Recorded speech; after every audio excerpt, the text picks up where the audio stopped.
Bom dia, muito bom dia, boa tarde.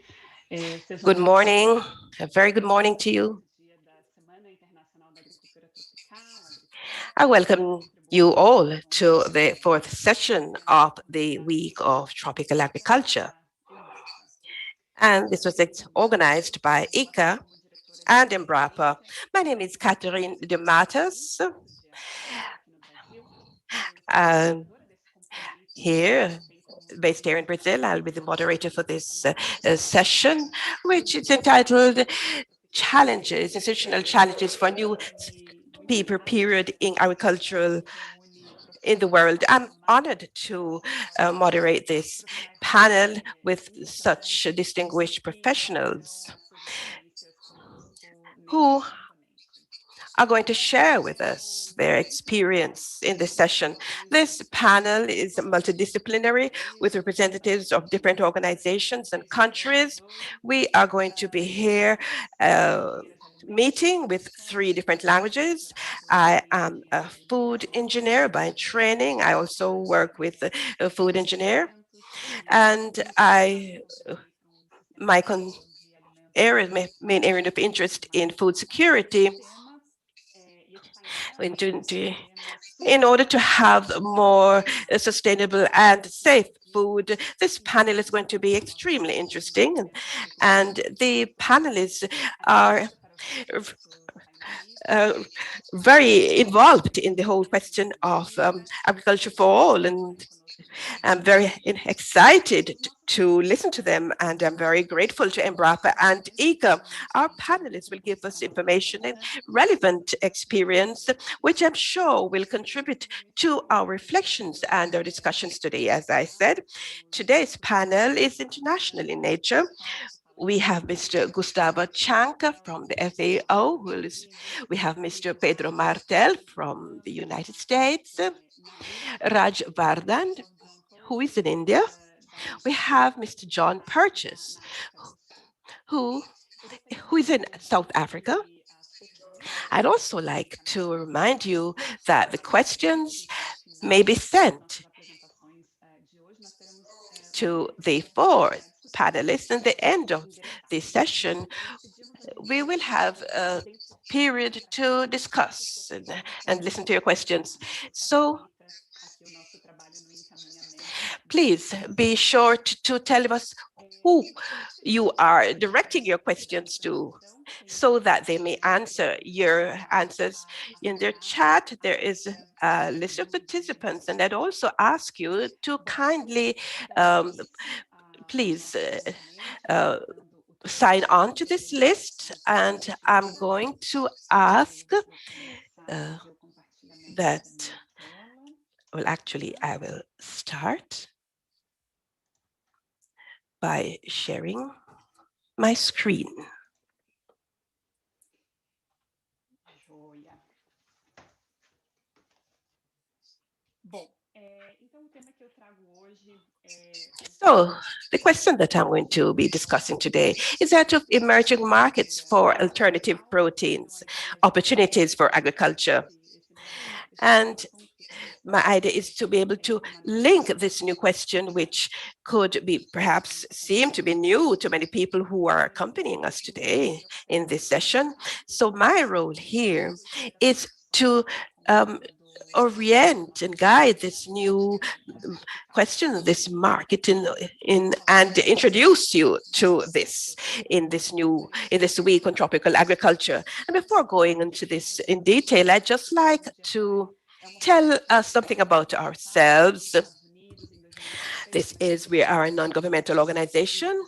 It started in 2016 in the United States, but we have now spread to other countries in Brazil, India, Europe, and even in the Pacific areas. We work in 3 major areas that are being presented here: science and technology, That is the area that I work on in Brazil. We would like to advance the development of research, foundational open access research. We support universities so that they should carry out research. And we're also interested in showing and these universities the major technological challenges that they have to ensure that our researchers can channel their research efforts into the search for solutions. The second area of our work has to do with corporate engagement. We work with large-scale businesses and state businesses to give them support for their different needs. We partner with these. And finally, we have another area that is to dealing with public policies, advocating fair policy and public research. We are philanthropists. We are not for profit, and all of our services are free of cost. Today's event, we would like to remember our major challenge. There are professionals, food professionals. We have this challenge of feeding approximately 10 billion people by the year 2050. But we cannot forget the fact that today we have more than 800 million people who are suffering from hunger in the world.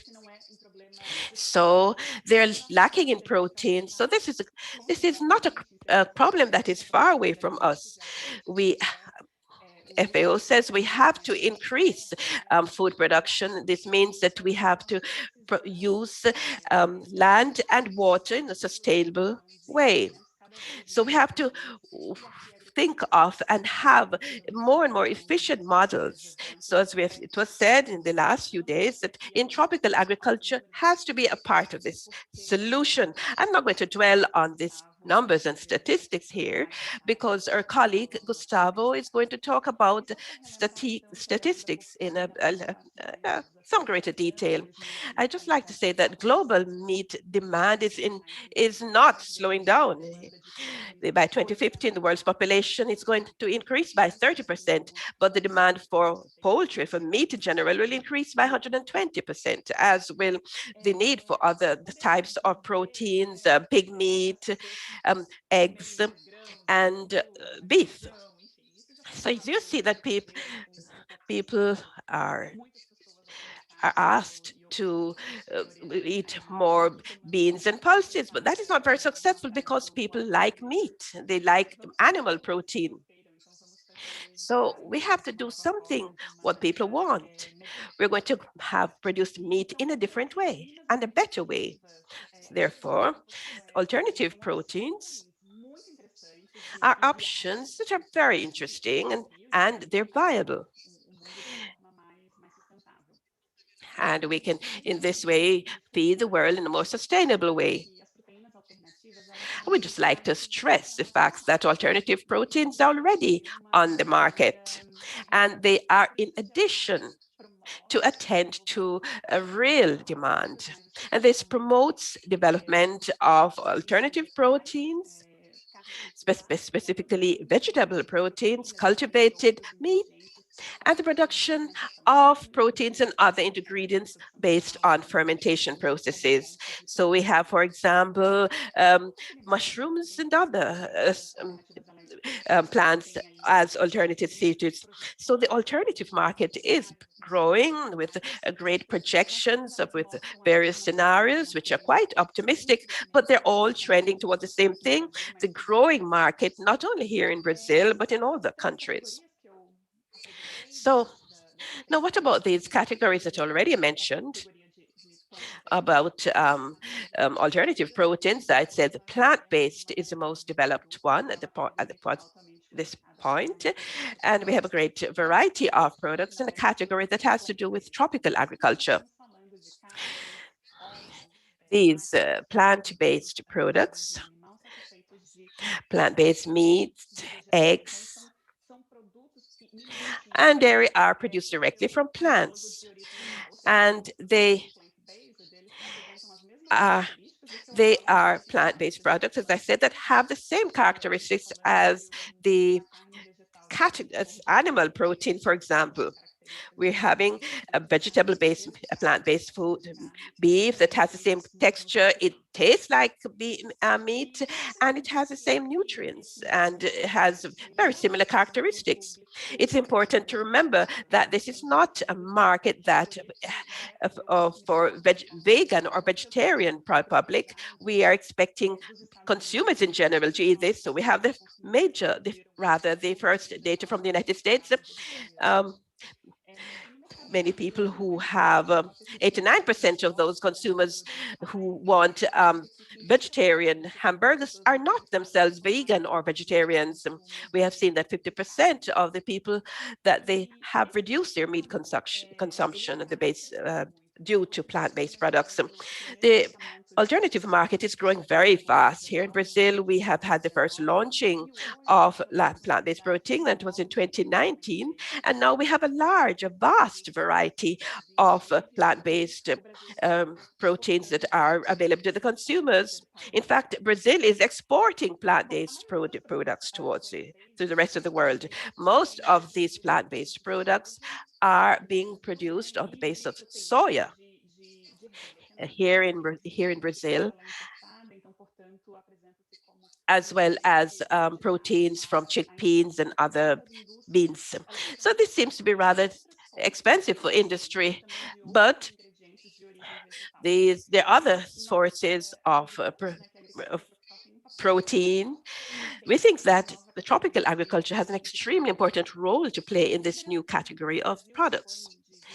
And considering the fact that Brazil has 20% of the world's biodiversity, and we are trying to stimulate investment in research with our natural products, our native products. So you can see this with some of our native fruits. And we're trying to develop local markets. For example,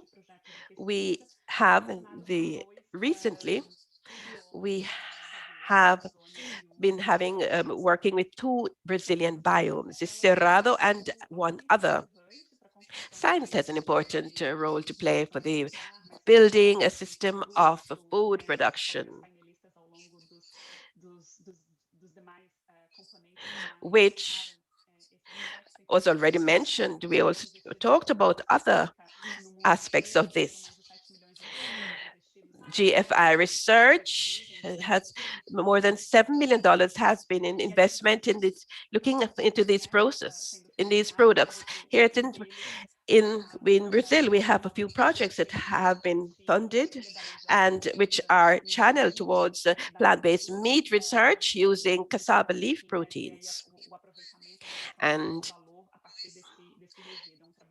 this can add added values on the basis of this cassava leaf. This research is being carried out in the Unicamp University. Other two projects are carried out by Embrapa. We are very proud to say that we have Embrapa as a partner of GFI. We have a project by Dr. Ana Paula,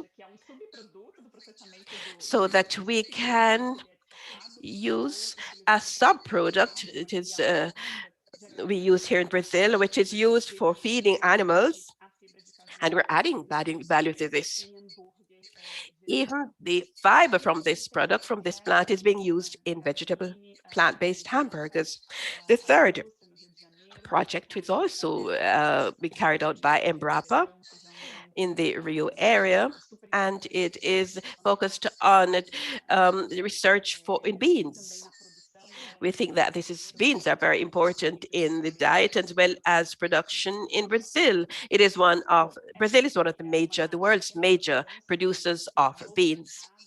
All right, so this was just a small introduction, a very short introduction to this new market and this new type of products. And once again, I'd like to note the very important role played by agriculture, tropical agriculture, that is, in this new market.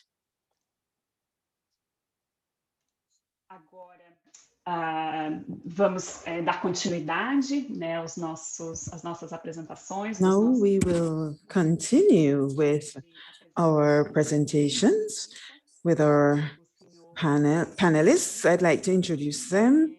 The first is Mr. Gustavo Chianca. He graduated from the Federal University of Rio and has a master's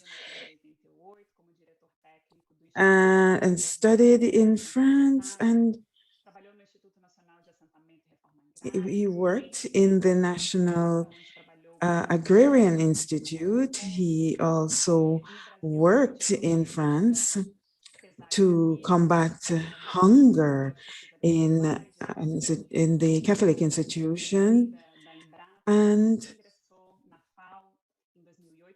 worked with Embrapa and started working with the FAO in 2008. Welcome. It's a pleasure to have you with us in this fourth session to speak about tropical agriculture and food security in the world. You have the floor. Good morning, everyone. Good morning, Caterine. Good morning, fellow panelists, colleagues. This is a very important event. It's an honor to be here. First of all, I'd like to thank ICA and Embrapa for inviting me to participate in this seminar. Secondly, I would like to congratulate Embrapa and ICA for the tribute made to our minister, Professor Alison Maulinelli, and this is an important and well-deserved nomination for the Nobel Peace Prize this year. Dr. Allison was and is greatly responsible for the success of tropical agriculture, sustainable tropical agriculture in Brazil, and has given incentives for this model to be adopted in the world. We're very grateful for what he has been able to offer us in the area of agriculture, tropical agriculture, and food security in the world. Having said this, I would like to start my presentation. I'm going to share my screen.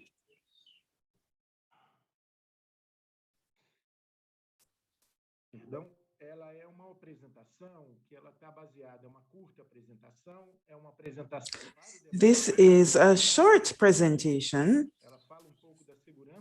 which is up for discussion, and it is not conclusive. Food security is important for FAO and the connection with tropical countries, the nexus with tropical agriculture.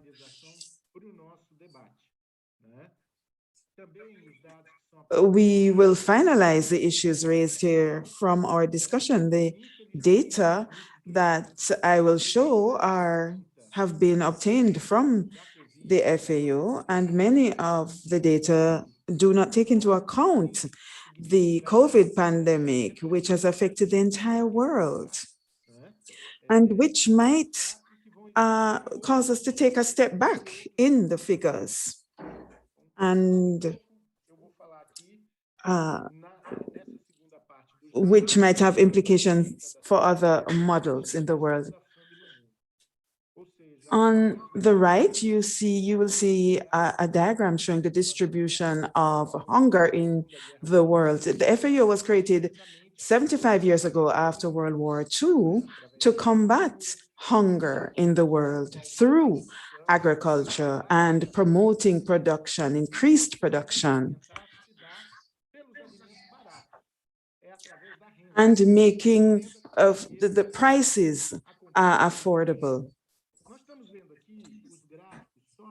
If you have income, then you're able to buy food. But let us analyze the graphs.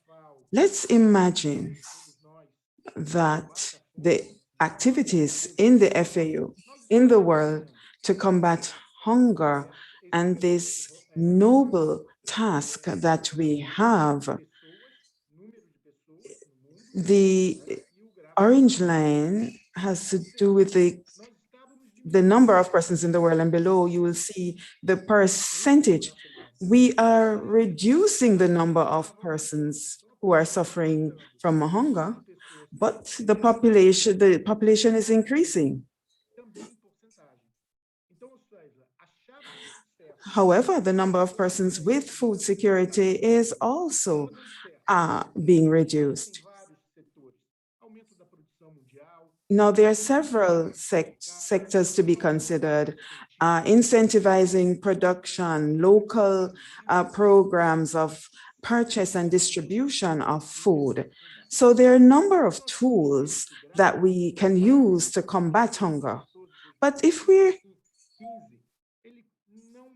look at this graph, which dates to 2015, the question of reducing the number of persons suffering from hunger in the world, this has been verified. And with the pandemic, the trend is moving upwards, it's trending upwards. I won't go into detail about the decrease in food security or the effect of climate change, because other panelists will discuss this.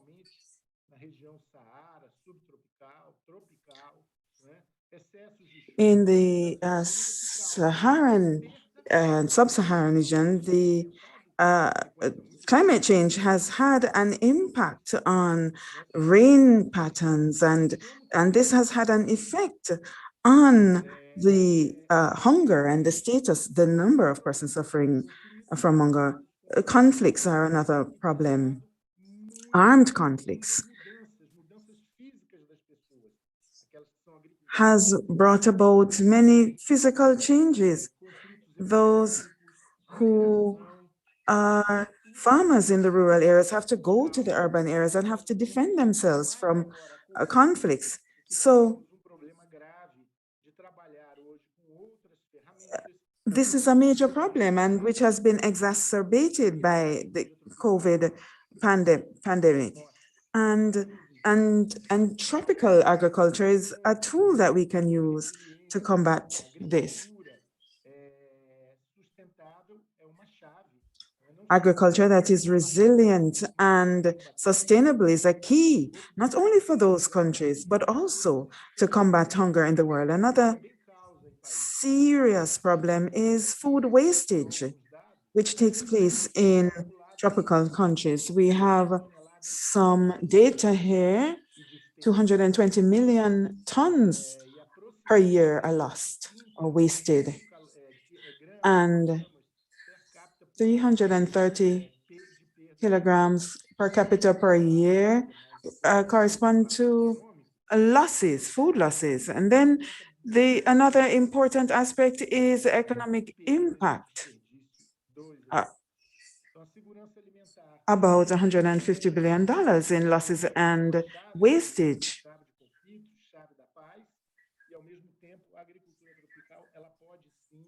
Peace is a key, and tropical agriculture could be an important factor to be used, or key to be used, to combat hunger.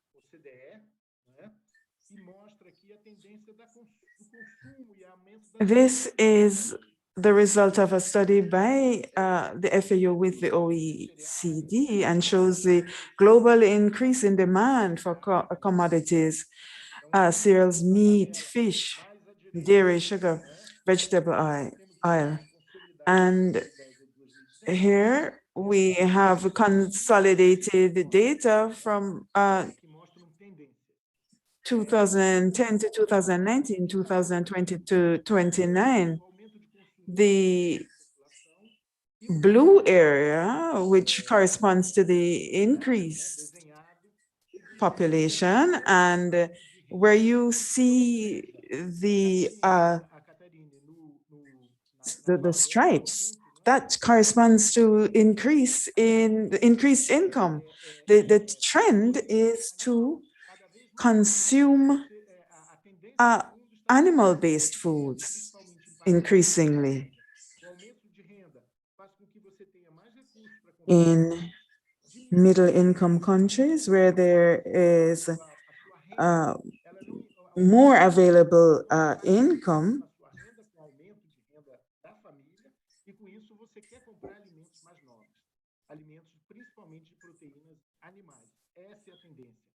and so the trend is to purchase more animal-based food.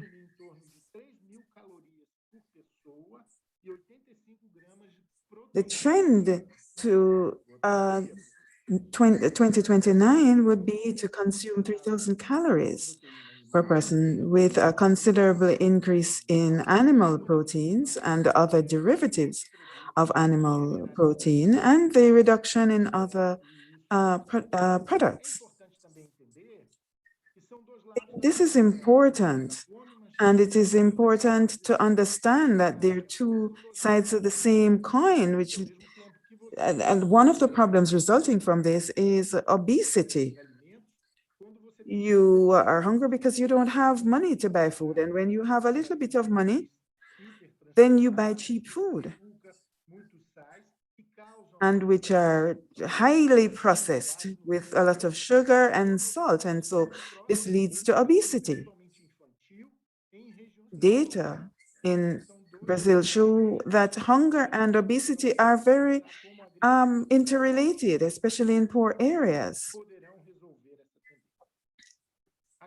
And we believe that tropical agriculture in the future can be used to remedy this situation.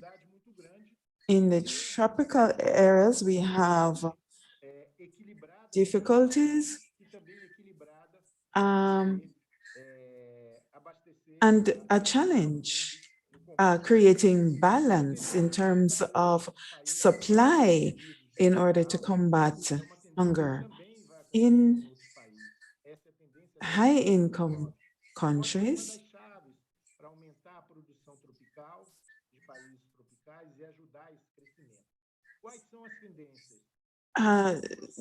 there are trends that could help tropical countries.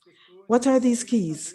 Proximities, short times, knowing the origin of foods. How was the food transported? What is the environmental cost of the production? This is a trend that already exists, and it is necessary. We also need foods that are adapted to the nutritional realities of each region.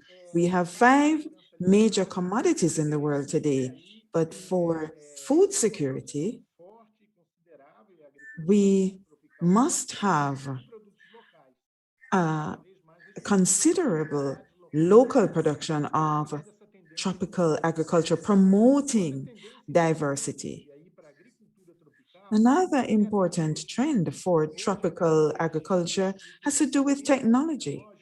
Today, technology and technological knowledge are important for successful production.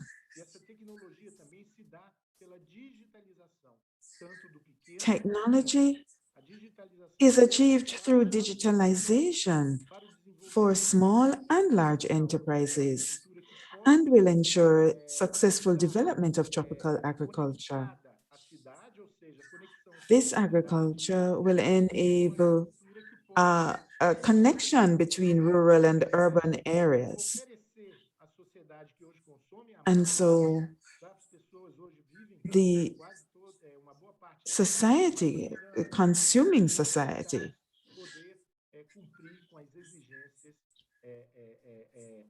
will be able to comply, will be able to meet the needs of these societies. Another key has to do with income. Income is an important factor for food security and tropical agriculture. Tropical agriculture has to reinvent itself, produce more, and be efficient and sustainable.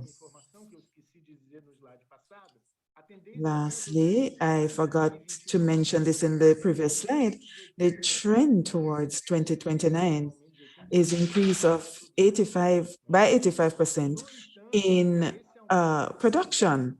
However, this possible production comes from growth in agriculture. It comes from organizing income and not so much land.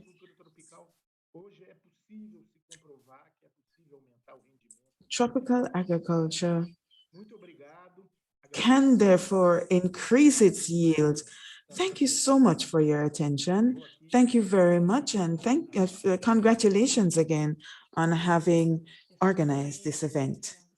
Muito obrigada por trazer os números, reforçar essas estatísticas e também apresentar. Thank you so much. Thank you for giving us all of these numbers and these statistics here and for giving us a few guidelines. I am quite sure that these guidelines will help our discussions and our debates in this session. Thank you so much once again, Gustavo. And at this point, we are going to continue with our next speaker, Dr. Pedro Martel. He has a Bachelor of Science in Agribusiness from San Pedro Sula. He has Masters in Economics from Michigan State University and a doctorate from Michigan State University in Agricultural Economics. He also works on risk disaster in the IDB, where he has worked since 2001, and he starts as a division chief. He works as division chief. He worked in the delegation of representing the bank in Guatemala on rural development, and he also produced and facilitated a large number of projects. He also works on innovation for sustainable agriculture. So welcome so much. Welcome. Thank you so much, Pedro, Dr. Pedro Martel. Thank you so much, and thank you so much to ICA and Embrapa for organizing this event. I also greet all of the panelists. I'm happy to be sharing this panel with you. So I am now going to share my presentation with you. I'm just asking you to be a little patient while I bring it up.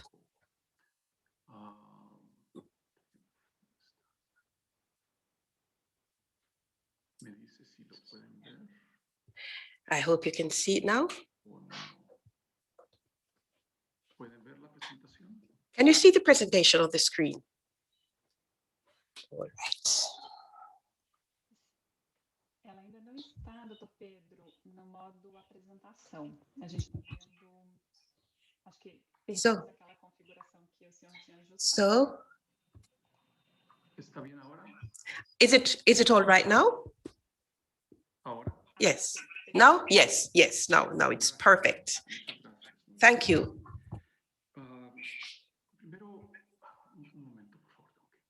Just a moment, please. I have to do something here.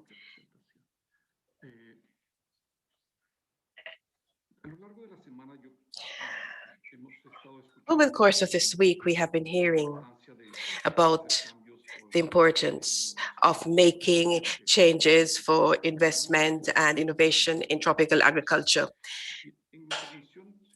And I'm going to talk about something that seems to be repeating what has been said, but really tries to bring the point home on something that we all agree to be important, and that is the importance of knowing the way forward.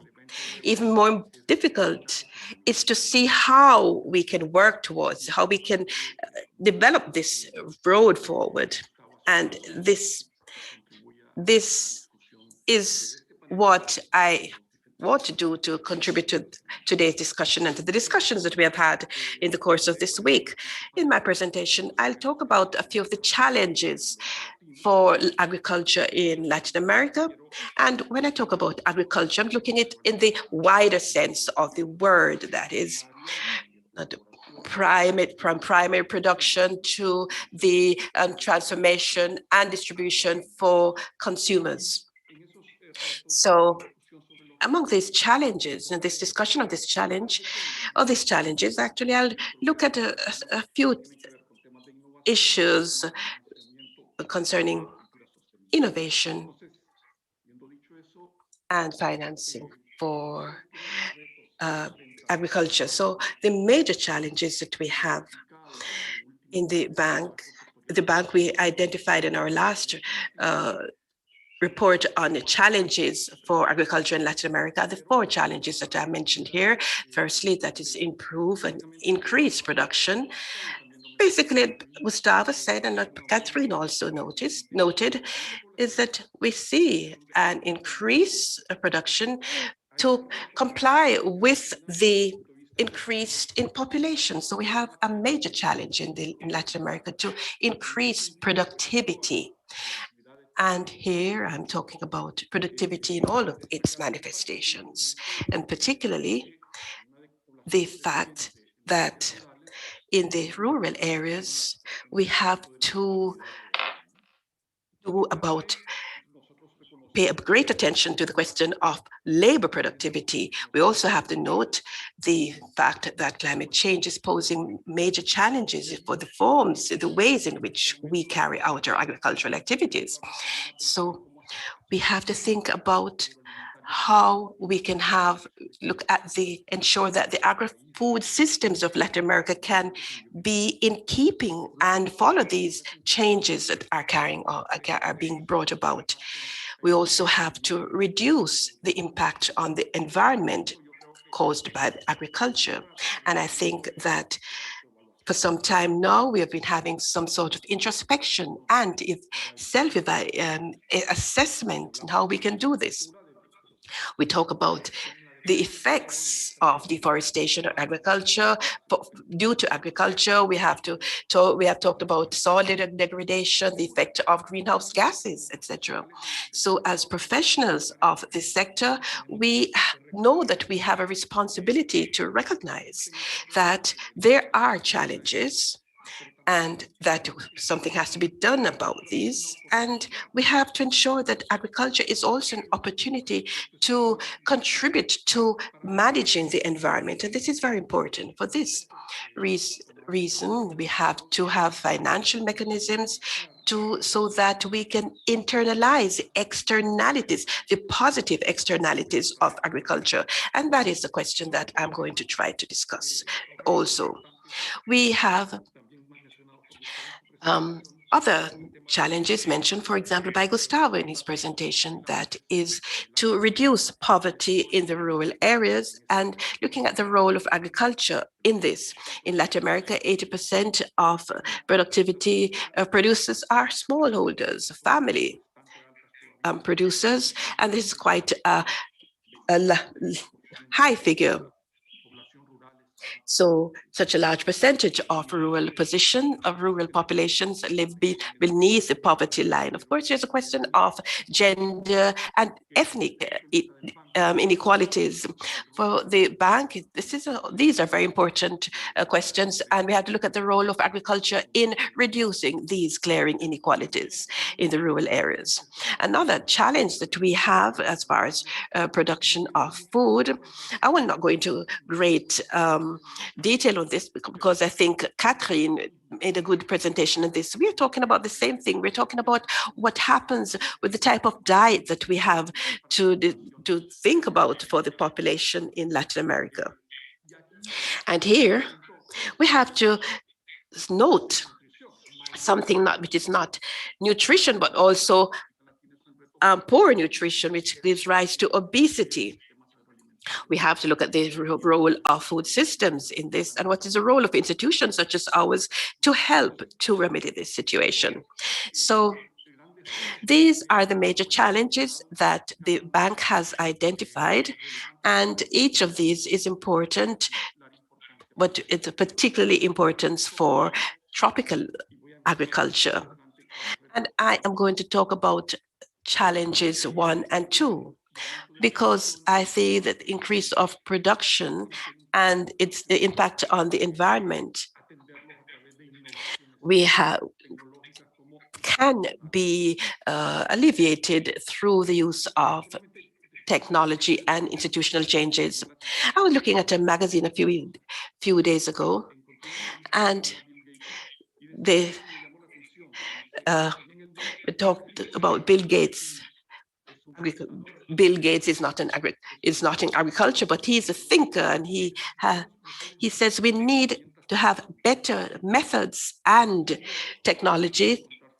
We need to find, for production, we have to find carbon neutral means of transport. And I think this is important, this whole question of innovation, innovating in agriculture, because there are people who are making the link between the importance of agriculture and innovation. And I think this is important. When we talk about innovation, we have to recognize that this is not happening in a vacuum. In the market, there are institutions that promote policies that will define policies that affect rather the agricultural sector. And there are this can lead to some distortions. So these distortions on the sector can have an impact on innovation, and sometimes resources are channeled into areas that are not sustainable. Also, this can also affect the demand in sustainable technology, because these factors, and this question is something that the bank is taking very seriously. We are trying to analyze agricultural trends, and we have to see how we are setting up a market for incentives, and this incentive framework, and then the framework for productivity, and how we have to look at the effects on climate change. And all of this helps us to understand if the policy, the framework and macro policy framework is not inadequate. This is not going to help us further down the road. And I think this is very important to stress. Now, the whole question, the sectoral question, which I consider to be very important for this meeting, is one that has to do with sectoral policies with respect to agricultural innovation and investment. We have national systems for research do have some weaknesses. We know they're heterogeneous in nature.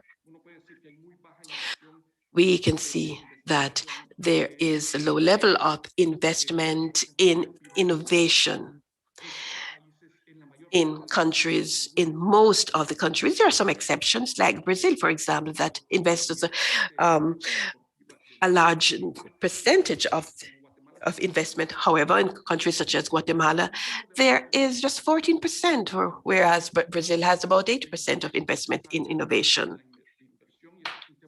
So this is a question of sectoral policies. So sometimes we also have limited human resources. I'm not going to give you numbers, but the people who have PhDs in agriculture are concentrated in Argentina, Brazil, and Mexico. They're in the rest of the countries have very few researchers in this area in agriculture. It's very difficult to have technological development when we do not have the necessary human capital, critical mass of human capital to carry out the necessary research. So there's another message from the question, the point of view of sectoral policy to deal with these challenges that I mentioned before, and which I need to throw out as a point of discussion, is to transform national systems to deal with the challenges facing the agricultural sector, national systems for agricultural research. This is the focal point, and this is the most important point for institutional change. So I am going to very quickly trying to see something which we consider to be extremely important, and that has to do is in innovation in sustainable livestock raising.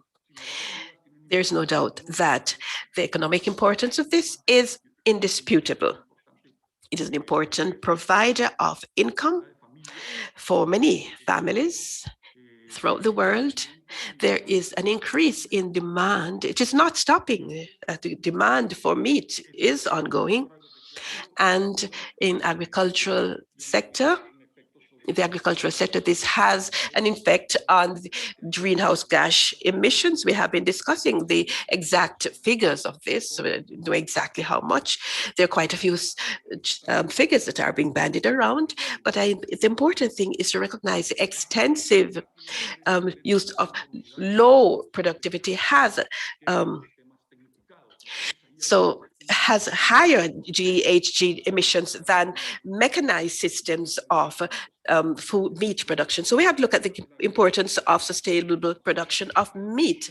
So livestock raising does put pressure on the forest, and this is an open secret. So I think it is very important for us to increase sustainability through the increase of productivity, and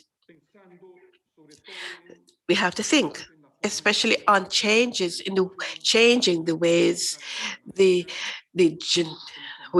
approach the genetics of livestock, health systems, sanitary systems, and to ensure greater productivity. Another question is that of finding scientific and technological changes that have been brought about, is to see how we can go to the stage of technological innovation. This is an area in which we have to invest more and more from the public sector, from the government sector.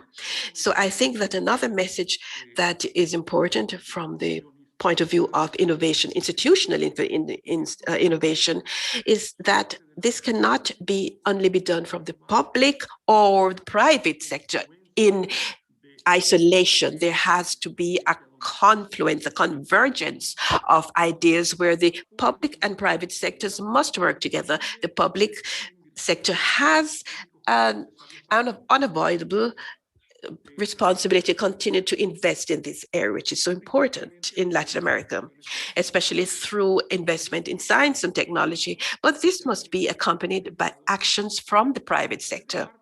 Through the framework of incentives, we have to internalize the importance of this livestock sector and make it more productive. This message is true for all of tropical agriculture, for the production of meat, for soya, cotton. The point here is the importance of having these two parties working in convergence so that we can put an end to this vicious cycle. So how can we have sustainability now that we have to increase productivity? What are the other technological, institutional issues that we can introduce? It is not the role of us in agriculture. There are other questions. An important issue that has to do with all of this is increasing and improving green financing. This is an issue that is not new. It has been discussed over the last few years, but it continues to be born and reborn. And it's a very simple solution to internalize externalities. And that is what I learned in university. And so how do we do this? I think that it's important to think not only about the whole question of penalizing, fining adverse environmental impacts, but also to compensate those activities that we are help the ecosystem. So we have to internalize externalities, as I said. So if there's one of these questions that we have to work here, that is what we have been working on in agriculture. We have been supporting producers. We have been helping to introduce and import and tell them about the importance of the soil, water, innovation. And here I think that Brazil is very good on this with low carbon agriculture. And I think all of this is what we can do in the agricultural sector. But we must recognize that this is not enough. We have to talk about financing of those activities that go beyond this. So we have to develop markets, more markets for green financing. But here there's a problem that I think that we should put on the table for discussion, is that the green financing is still not very developed as with respect to primary investment, with some exceptions. We see that there is a number of financing that is used for green financing. Canada, New Zealand, Australia are very well advanced in this type of green financing, but most of countries do not go up to this level, and Latin America is lagging far behind in this. So there is little penetration of financial instruments to help and support green financing. Others, there's another question which is also important, and perhaps our friend Jason may speak about this, we do not have a single definition on what is green financing, what is not green financing. So there is some funding that may pass for green funding or green financing are really truly not green financing. So there's an important debate on this, which is truly important. Apart from this, much of green financing is directed to mitigation, not necessarily to the question of adaptation. And here agriculture has a very important role to play. So I think it is a question of mitigation, and it's not mitigation or one or the other or adaptation. But we have not really developed the instruments in the market that will give us funding for adaptation as well as mitigation. So agriculture has great potential for reducing, not only for adapting, but also for reducing greenhouse gases. There's great opportunities and great challenges that we have to make use of. We have to use and push this in our agenda. So we have to know how to present these questions so that we can help those who are formulating financial instruments so that they are more appropriate to the needs of the sector. So to this end, and this is the last message, I think we have to have more instruments for green financing. We have to regulate the market so that we can identify abuses. So, and this is an important part of the work of the bank, which is not part of my department, but there are other sections that are working on this, and the whole question of the laboratory of natural capital. The bank is working on this. And recently they launched an initiative for green funding for Latin America. And here I think that there is much to be done as far as concerns family agriculture. They can use, they can have and have the benefit of for funding. I think I have raised quite a bit of issues here. I'd just like to thank you so much for your attention.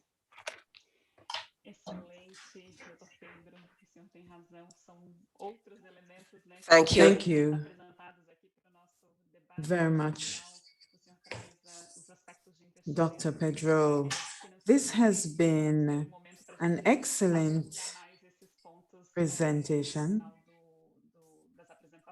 I think we need to look further into this. I'd like to the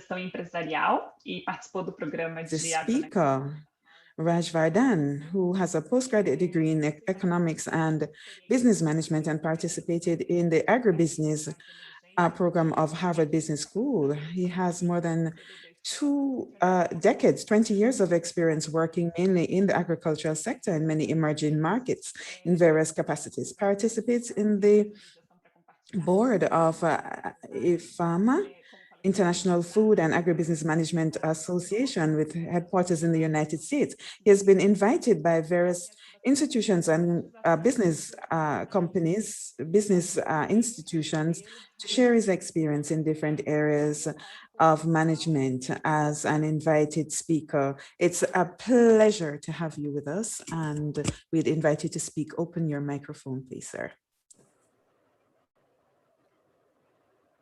Good morning, good afternoon, and good evening. Bom dia, ladies and gentlemen, from wherever you're joining in. First of all, acknowledge my esteemed panel. And I would also like to thank AgriTop, the organizers, for giving me this opportunity to be able to discuss my context and share my ideas with all of you. I'm going to be talking about Indian agriculture.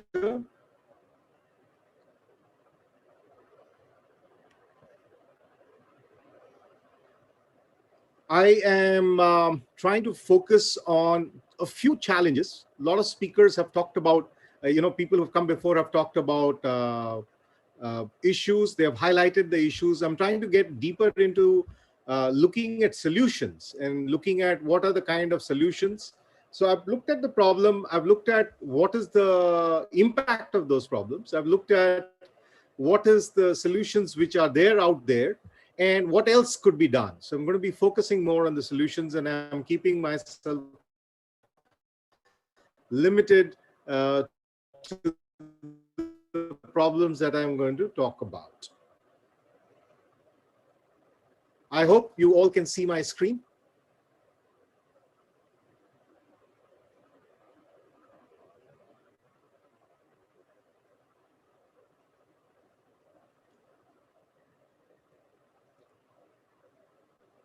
So let's look at the picture below. That's a typical, family-run farm. You see parents and you see two kids. And sometimes the kids would also end up, helping out in the farm.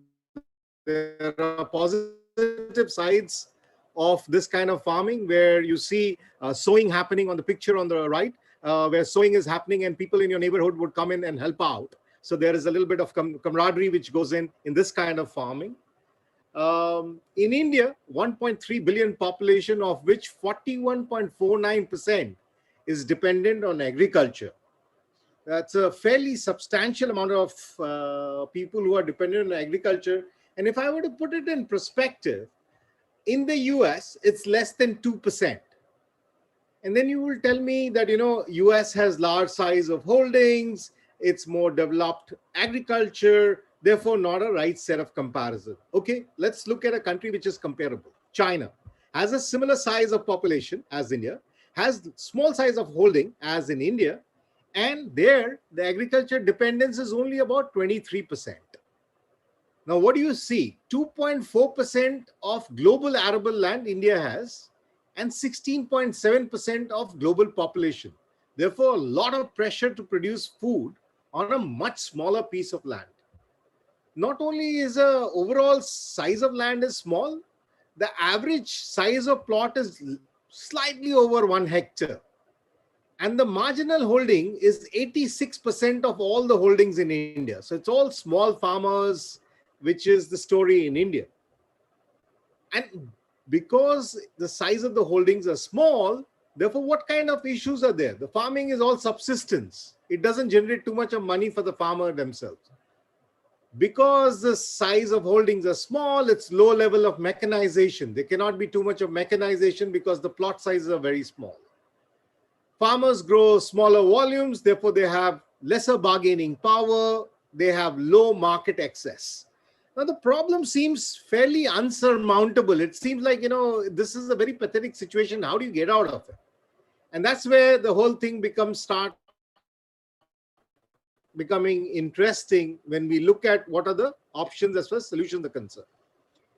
Now, what are the things which are already happening? Now, some of you might have heard about the farmer agitation, which is happening currently in India for all the wrong reasons. One of the things that the government did was to come up with agrarian reforms where they provided, so one of the reform is called Farmers and Producers Trade and Commerce Act of 2020. Earlier, the farmer could only sell their produce in what is known as Agriculture Produce Marketing Committee, which is, organized, structured, where this was the only place where the farmer could sell. Now they have an option where they could sell to any private participant. They need not necessarily go to an APMC market. A little bit of history about the APMC market. The APMC market is a structure which was started 150 years ago when the British were still in India. And the APMC structure was to have control over raw cotton in India. So the growth of raw cotton, which they would ensure that all the raw cottons could then be, taken to textile mills in UK, where they would manufacture the clothes and then sell it back to India. So this is basically 150 years history, which the government is trying to change. The other thing that this is something that people in Brazil will understand. You have concept of cooperatives, and that's how you increase the bargaining power of small farmers by making cooperatives. Now here the farmers are even smaller. So what the government is doing is talking about farmer producer organization, which means the farmers themselves become organizers and they also get into the value chain upgrading, and it is farmers who lead this. Now there is a target to create at least about 10,000 farmer producer organization by the year 2023. This is something that has been talked about by the government. And about $669 million have been allocated for this purpose. In 2022, the Prime Minister of India has come up, this is a target for 2022, saying that the Prime Minister of India says that we will double farmer income and everything else that is required. So there is a lot of things which are being done, but that was a bold vision, saying that we want to double income by 2022. And when you look at the problem, like I said, it seems pretty unsurmountable. In April 2016, we started what is known as ENAM, which is Electronic National Agriculture Market, which is linking all the APMC markets all over India. And the purpose of this is that it is for price discovery mechanism in various markets, so that the farmer knows it's a mobile-based app. He can decide that it doesn't matter where he stays. He can sell it to the market, whichever gives him the higher price wherever in India. The app also gives him grievance redressals. If there are issues which are of dispute related, then it allows him to raise those issues. There is an online payment possibility on this portal. There's e-learning. So farmers can go in there and there is a learning. There is a farmers database, which the government is trying to raise, linking to each farmer having a unique identity with record of his land. And that they're trying to do a central base of this. These are things that are already happening. The jury is out there in terms of what the impact would be. These are some of the things that are picked up, which are very, very recent in terms of things which are out there. What else could be done? The FPOs have been made. It is important that basically FPOs are nothing but, groups of farmers coming above. So they don't have the financial muscle. Therefore, it is important to understand how are the FPOs doing financially. Therefore, there should be some kind of a monitoring mechanism to understand that if they are living to the purpose that they are supposed to. And this also requires that there should be some change in the farming practice at the farm level. And I will, in the next few slides, go on and talk a little bit more about, what are the kind of farming practices which are required to be changed. But there has to be a monitoring mechanism. And there is a need for promoting small-scale mechanization. When I'm talking about small-scale mechanization, when you think about harvesters, you think about those large harvesters that you see, but our land sizes are very small. So we have to think in terms of harvesters which can do one row at a time. We have to think about, not just harvesters, but seeders and, planters which can just handle one row at a time.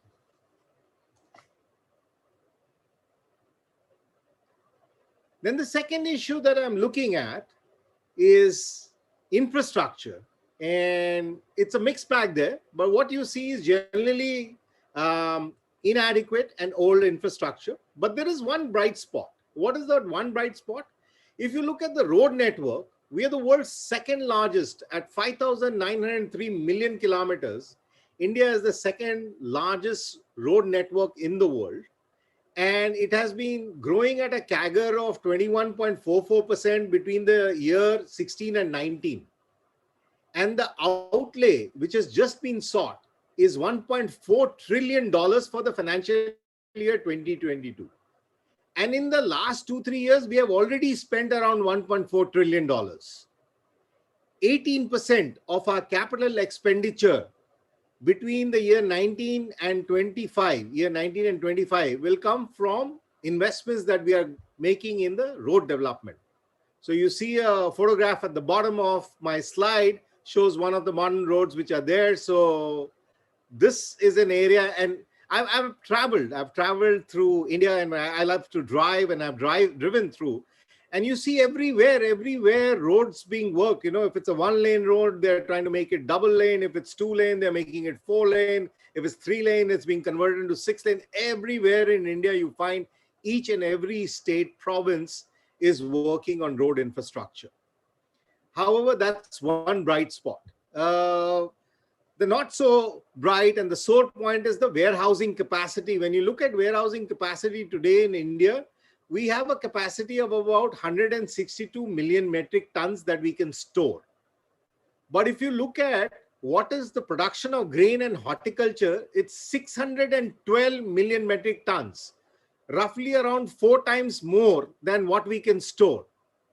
There is, in most large agriculture countries, you will find lots of on-farm storage. Because the size of the holdings are small, because the farmers don't have a financial muscle, the on-farm storage is virtually non-existent. 48.8% of the agriculture is based on irrigation, and the balance, about 51% is based on rain-fed. So this is basically, the irrigation is mostly groundwater well-based. Now, so what are the consequences of the poor warehousing facilities? The result of the poor warehousing facility is that there is a pressure of selling the crop as soon as it is grown. And as a result, when it is not sold, you will have food wastage. So for a country like India, 40% we have food wastage in India. And that's because our infrastructure of warehousing, of logistics is just not sufficient for what we produce. We are also stressed as far as water is concerned. 61% of our groundwater depleted in just a matter of 10 years between 2007 and 2017. So not only do we have an issue of arable land being not adequate, we also have an issue of water not being.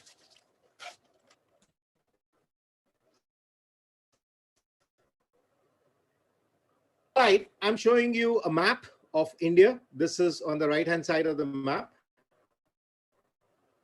And that's a baseline water stress map. And you see that most of the country looks red. So you understand that there is a crisis. And the northern part of India, where the current agitation is happening, Punjab, Haryana, a little bit of Western UP, is the most stressed area. And that is the grain bowl, which grows maximum amount of water consuming crops like rice and wheat. And what is happening, those, because of the kind of subsidies that the government has been giving, production has been more. And what are we doing with those grains? One is a wastage. Second is exports. So think about it. This is from a water deficit country. We are virtually exporting water in the form of rice to other countries. And this is just simply not sustainable. 54% of India faces high to extremely high water stress. More than 100 million people live in areas of poor water quality. Now that is the reality of India. Now look at what is the kind of institutional responses that we see. There's 100% foreign direct investment which is allowed for infrastructure development. So there is no ban. Anybody can come in and they can just, as far as it's infrastructure related, they can come and invest. The government of India on their part have raised about $13.5 billion in increasing agriculture infrastructure. So they have raised a fund called the Agriculture Infrastructure Fund, is to focus on publicly what the government is going to do. there is a push for building modern infrastructure, both through private and public sector. So moving away from more traditional warehouse to silos, and because there are no on-farm storages and the farmers are not in a position to do it. So instead of getting the companies to come in and start farming, which is not possible because the size of the holdings are small, the government has interestingly got them to start investing in infrastructure. And the government is also providing bridge financing for silos.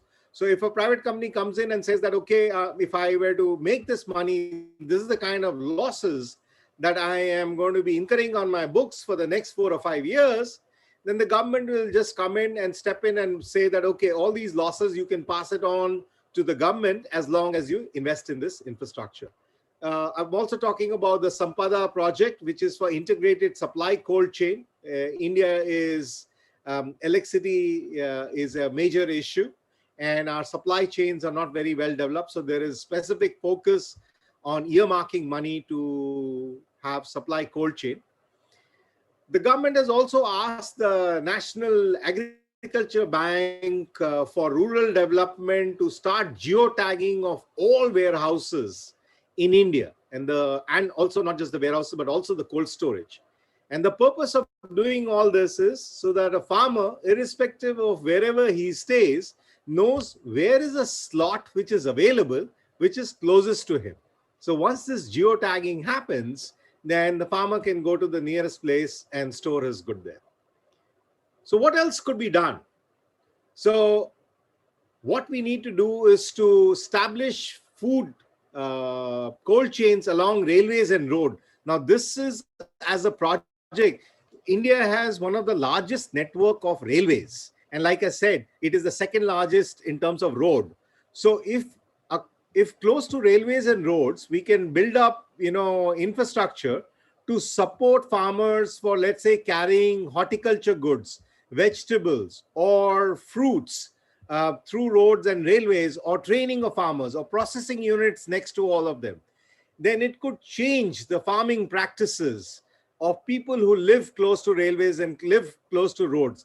And like I said, since we have a largest network of railways and the second largest of roads, all farmers will be close to something. They will either be close to the railways or they'll be close to the roads. So this could bring about major changes if we start developing in that area. Also looking at waterways as an alternate. So there's a lot of work which has happened in railways and road, but not so much on the waterways. So that, encouraging that as an alternate source of logistics.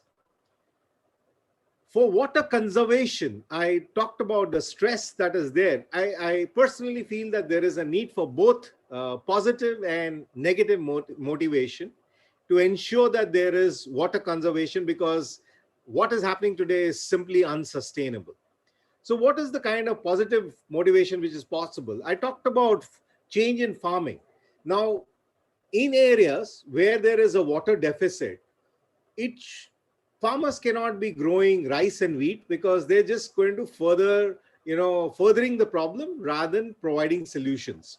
And who's impacted most by this? It is the farming community which is staying there, because after a few years, they will have no water to drink. And it is their children who are getting impacted. So there is a need for training of the farmers. But then you have to remember, this is about livelihood. They don't know what else to do. They only understand farming. So it's not a simple problem. So how do you resolve it? The way to resolve it is to retrain the farmers, saying that, okay, you've been growing rice and wheat, you know how to do this. Why don't you grow vegetables? Why don't you grow fruits? And somebody else is then training them how to do that. How do you create demand? The demand can be created by building food processing centers all over these places.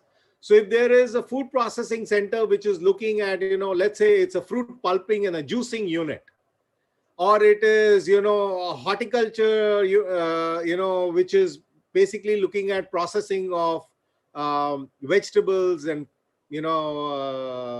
leafy vegetables. And so if there is a cleaning and packaging unit, then everybody around in that area will start growing those kind of things. Now, I've seen this happen with industrialization in India, where states have developed through industrial focal points. So I'm saying we can just extend that, instead of industrial focal points, have food processing focal points, and that will change things. The other idea is we have rivers both in northern part of India and southern part of India. The rivers mostly in northern India are perennial, fed by glaciers in the Himalayan ranges, and are also prone to floods. While the rivers down south are, some of them which are, annual in nature, are mainly rain fed. So you also have droughts in the south. So you may have at the same point of time flooding in the north and drought in the south of the country. So one of the ideas is to connect all the rivers, so that if you have excess water somewhere, then that gets directed to a place where there is less water. And this is not just an idea which has been, thrown by me for this presentation, but it's being talked about for some time in India. I wanted to end up with, talking about two trends, and I'm basically trying to show you some photographs. 2 years ago, when I came back to India, I was very, very pleasantly surprised when I saw that there were a whole lot of young people who are getting into agriculture. Now, these young people are, people who are coming from premium institutions. So they have done their engineering from the best of the college, their MBA from the best of the college. And when you talk to them and you say, what are you doing? He said, okay, we have given up our jobs, lucrative jobs, and we have gone down to the farms and we want to farm.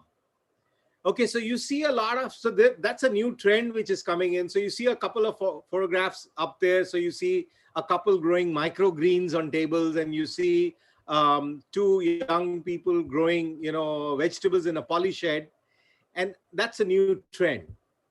And so what gives me hope is that, A, there is this new trend of people who are coming in. And then there are traditional farmers who are also changing. So if you look at the photographs below in the slide, you will find that there is a farmer who is now using a row harvester. Earlier, he would have been using a bullock cart or something, using his hand to cut. If he was, plowing the field, he would use a bullock cart. But if he was cutting it, it would be by hand. And here he's using a row harvester. He can't use a giant harvester because the plot of the size of the land is very small. And then you see the photograph in the middle where this person has mounted a sprayer on his motorbike. And he is using it like a row sprayer. So this is something that he's done at his, at his local level all by himself. And he's using that. And then you see on the photograph on the extreme right is a drone which is spraying some chemicals on a rice field. So you find that solutions will come from the younger generation, and it's getting adapted by the older generation. So both the generations are coming together, and one is providing the solution and the other one is adapting. So problems that I started with, which seemed very unsurmountable, which seemed that it was not, there was no possibility of getting the farmers out, seems like this is something that we can get them out of. Mucho obrigado.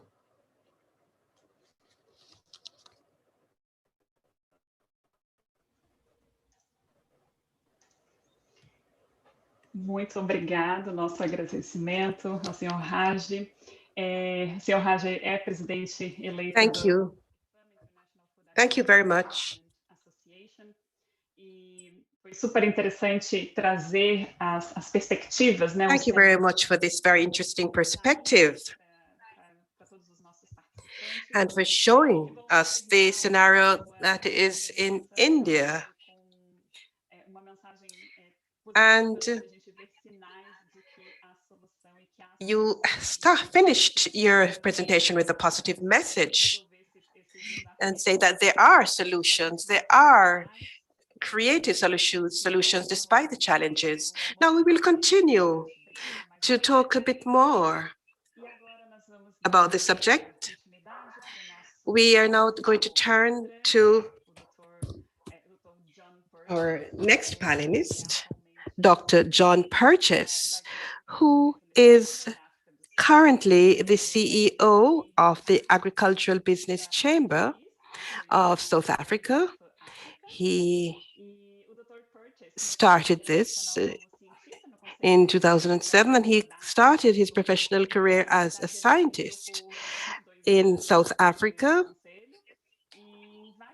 He has worked for 22 years in various positions and in other managerial positions. Dr. Purchase is going to talk to us about the challenges of tropical agriculture, facing tropical agriculture in Africa. I'd just like to welcome him very warmly. And you have the floor, sir. Thank you very much, Catherine, and good day to everybody. Good morning, good afternoon, and good evening, wherever you are. And then also, I'd like to recognize my fellow panelists. It's a great honor to be part of this panel, and thank you to Tropical Agriculture for the invitation to address you today and give you some perspectives of what's happening in Africa, the challenges, but also the prospects of what's happening in Africa.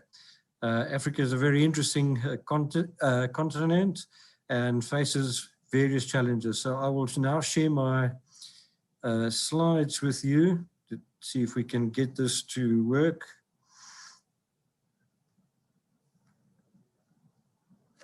Come on. Can you see my slides? I don't think so. Let me just go to share screen. And there we go. Ainda não. And that one, I think.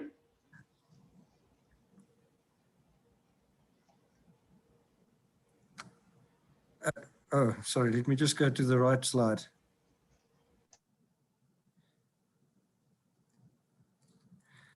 Okay, we can start there. Okay, so again, thank you very much for the opportunity. I want to speak to you about the challenges and the prospects of tropical agriculture in Africa. If we look at Africa's vegetation, and I'm going to speak about sub-Saharan Africa because that's where the tropics are and the subtropics are, and I'm going to put tropics and subtropics together. Those are basically all the green areas that you will see in Africa's vegetation map. Of very significant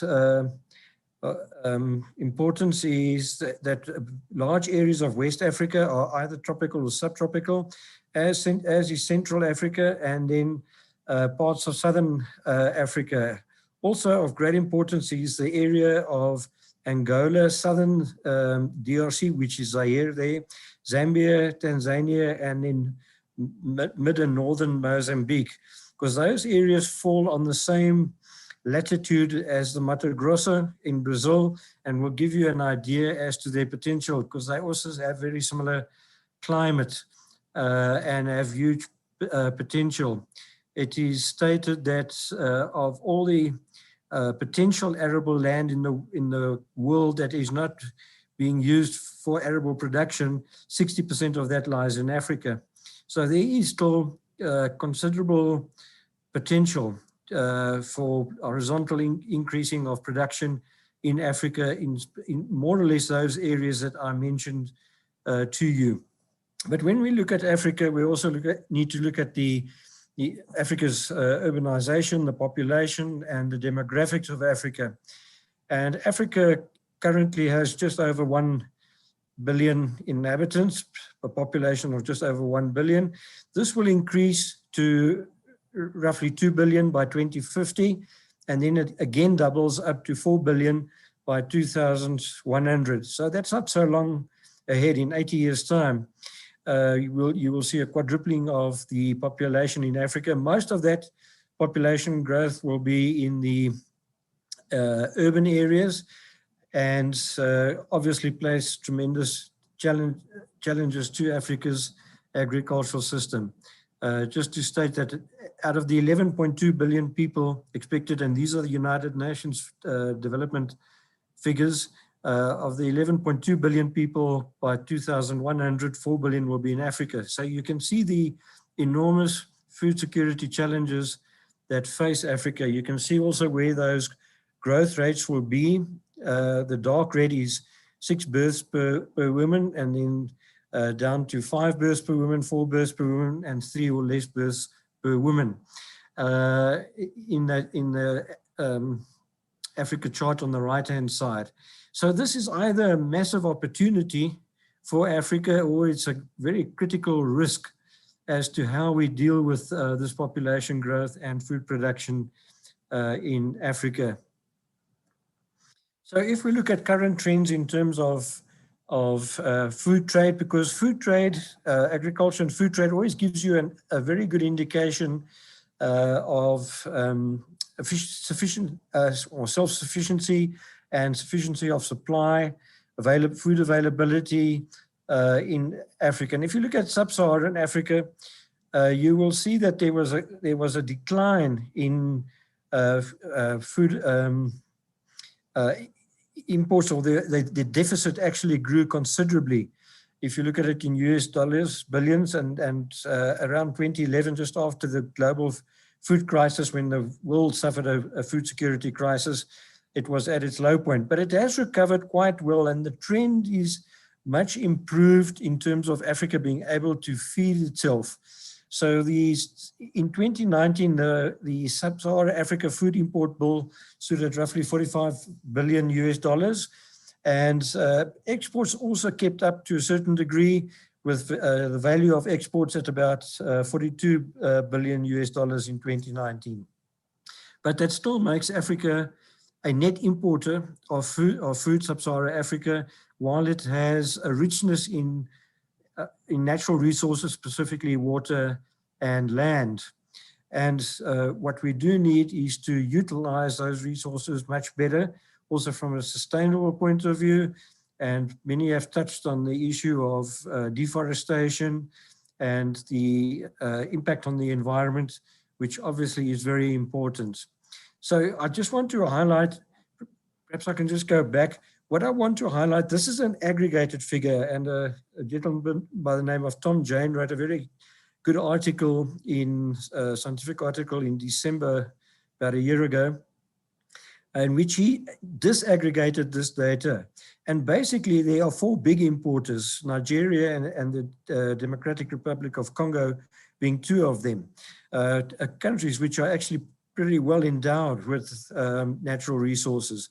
Most countries are, however, net exporters, including South Africa. And since I'm from South Africa, I will slightly abuse the situation just to also indicate the South African situation, because it's a major role player in agriculture in Africa. So if you look at our trade balance in South Africa, we are a net exporter. We export roughly the past few years, $10 billion US dollars worth of agriculture and food products, import roughly around about $6 billion US dollars worth of food and agricultural products. And that trend is actually declining while the export trend is growing. In other words, resulting in a positive trade balance, which is continuing to grow. And obviously this is very important for our economy. And this is over a range of products, from grains, specifically corn or maize, to animal products like wool and beef, and then also very specially into horticultural products like citrus. We're the second biggest exporter of fresh citrus in the world, and various other fruits, but also wine. Then our destinations where we export to, mostly into Africa and mostly into Southern Africa, roughly 40%, but very significant markets in the EU, also in Asia, strongly growing markets into Asia, also into China especially, and into the Americas and the rest of the world less so. Just to give you an indication. So there are some countries that are positive trade balance, some that have negative trade balances in terms of agriculture. The one thing that one or two of the previous speakers, I think Dr. Pedro also referred to this, is productivity. And this is one of Africa's biggest problems. It has these huge resources, but it is not improving on its productivity as it should. And you can clearly look at the cereal yields from 1961 to 2018 for the United States. You can see that improvement. In South Africa and Brazil, are next best, and you can clearly see the improvement in productivity in cereal yields, tons per hectare. Obviously with better genetics, better mechanization, improved crop production techniques. You can see the improvement in India, but then you will see Kenya, Nigeria, and Zimbabwe. Kenya and Nigeria, slight improvement, but very much sideways, and then Zimbabwe actually a decline over the past 20 years. And what we really do need, especially a country like Zimbabwe, which I happen to know has huge potential to increase to well over 6 tons per hectare.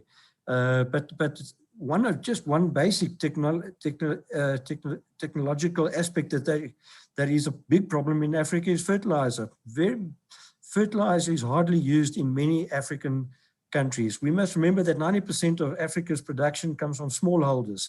They don't have the access to finance and the access to technology, access to inputs like good seeds, good genetics, good inputs, etc. And this is where the big risk lies, is in improving, if we can't improve our productivity. But we use this just cereals as an example. This is pretty much the same pattern that you can find in many other commodities. So the big challenge is productivity. So if we look at Africa, it has considerable underutilized resources, land and water. It has the fastest growing population globally. One must ask whether that's a risk or an opportunity. And how do we mitigate that risk if it's a risk? It has the highest level of food insecurity. The Economist and Corteva Global Food Security Index was launched recently. I happened to be part of that launch, and a great experience and an honor. But if you look at that launch or at the Global Food Security Index, you will see that Africa generally as a continent is by far the most food insecure area in the world. It also has the poorest farmers and the most food insecure farmers in the world. And this is where the challenge lies. So what are those challenges? I think firstly, the policy environment in most of sub-Saharan Africa is really suboptimal, and that includes your land tenure systems, your market systems. We do need considerable reform around land tenure and market systems. It was interesting to hear from Raj the market system reforms that were happening in India and greater liberalization of those market systems. I think that's very necessary. Fortunately, in South Africa, our market systems are really open and free, and very good price discovery mechanisms, credible, transparent markets that we have. And that attracts investment for sure. Access to finance, access to technology, access to training, access to good information, reliable information, and access to markets. And we could continue with those are major challenges. And if you just fail with one or two of them, then your whole value chain is compromised.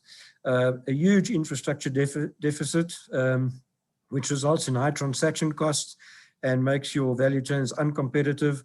There are some good developments as far as that's concerned. I think the Kazungulu Bridge that has just been completed over the Zambezi, which opens up South Africa and Botswana, for example, into Zimbabwe, Zambia, DRC, Angola, etc., is a massive step in the right direction, and will certainly aid considerably in getting trade flow in the whole Southern Africa going more speedily. Development of competitive and sustainable value chains, critical. Digitalizing those value chains, very important. One-stop border posts and single window trading posts, very important.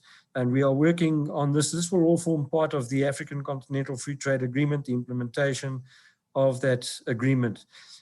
Obviously, environmentally sustainable production is a huge concern in Africa. In many parts of Africa, and especially countries like Angola, slash and burn is a major problem, and is absolutely a regressive method of looking at environmentally sustainable production. This really has to be addressed. And then climate change, obviously, it's been mentioned many times that Africa is probably the most prone or the most vulnerable continent in the world to climate change. And we do fear the impacts of more severe weather phenomena. We've seen massive droughts in Southern Africa, and this year floods again. So it's really is changing the climate of our continent. We can feel it in South Africa. So just in general, we believe that the development is generally in the right direction. I happened to participate about a year ago, or just before the COVID pandemic, on the African Sustainable Agriculture Conference in Nairobi in Kenya, and we could clearly see that we were moving in the right direction, and all major companies were involved in that. We also believe the African Continental Free Trade Agreement is a step in the right direction, but implementation is going to be critical to attract the private sector to participate in this. But we do think that the development is still too slow, and we need greater political will, greater emphasis and greater opportunity for investors to invest, for private sector to participate. And I think that will speed up the process of improving the food security situation from a tropical and subtropical agricultural point in Africa. I hope that gives you an indication of the major challenges of where Africa sits or is positioned in terms of these challenges and what our prospects are. I'd be happy to take questions later. Thank you very much.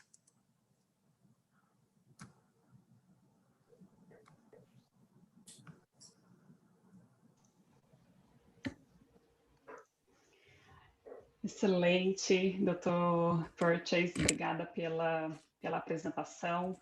Thank you very much, Dr. Purchase, for that presentation. We have different scenarios from different regions, and I hope that this will all feed into the discussion at the end. What kind of actions can be shared? And we will have a further discussion on that at the end. Now, I would like to introduce our last presenter, the last presentation for this session. I'm going to introduce Mr. Jason Clay. Throughout his career, Mr. Clay managed a large family farm, lectured at Harvard and Yale, and occupied a post in the Department of Agriculture in the United States, working with various human rights institutions and environmental institutions before coming to WWF in 1999. Is a vice president of markets and executive director of WWF US Markets Institute. His ideas are changing the way in which governments, foundations, researchers, and NGOs identify and deal with risks and opportunities, the risks and opportunities they are facing, and making agriculture accessible. His participation is welcome, and it is a pleasure to have him here for him to share his views on key aspects. I give him the floor to speak about the challenges and prospects of tropical agriculture in Africa. You have the floor.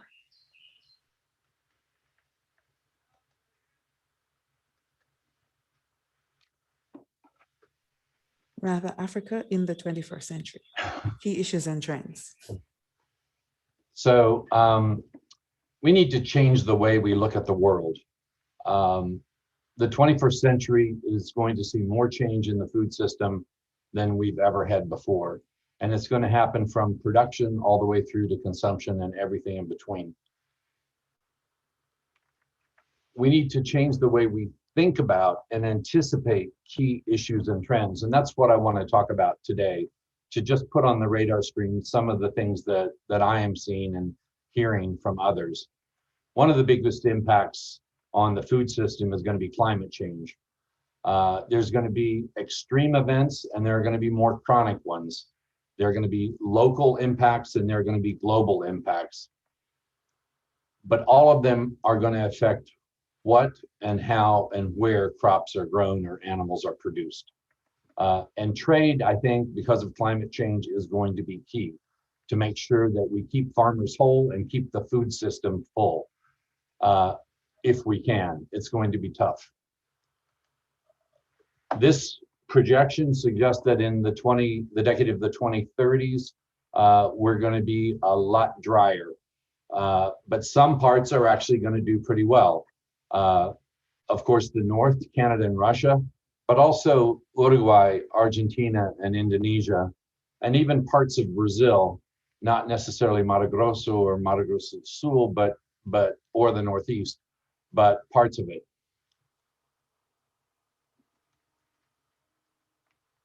I want to show why and how climate change is being projected to affect production.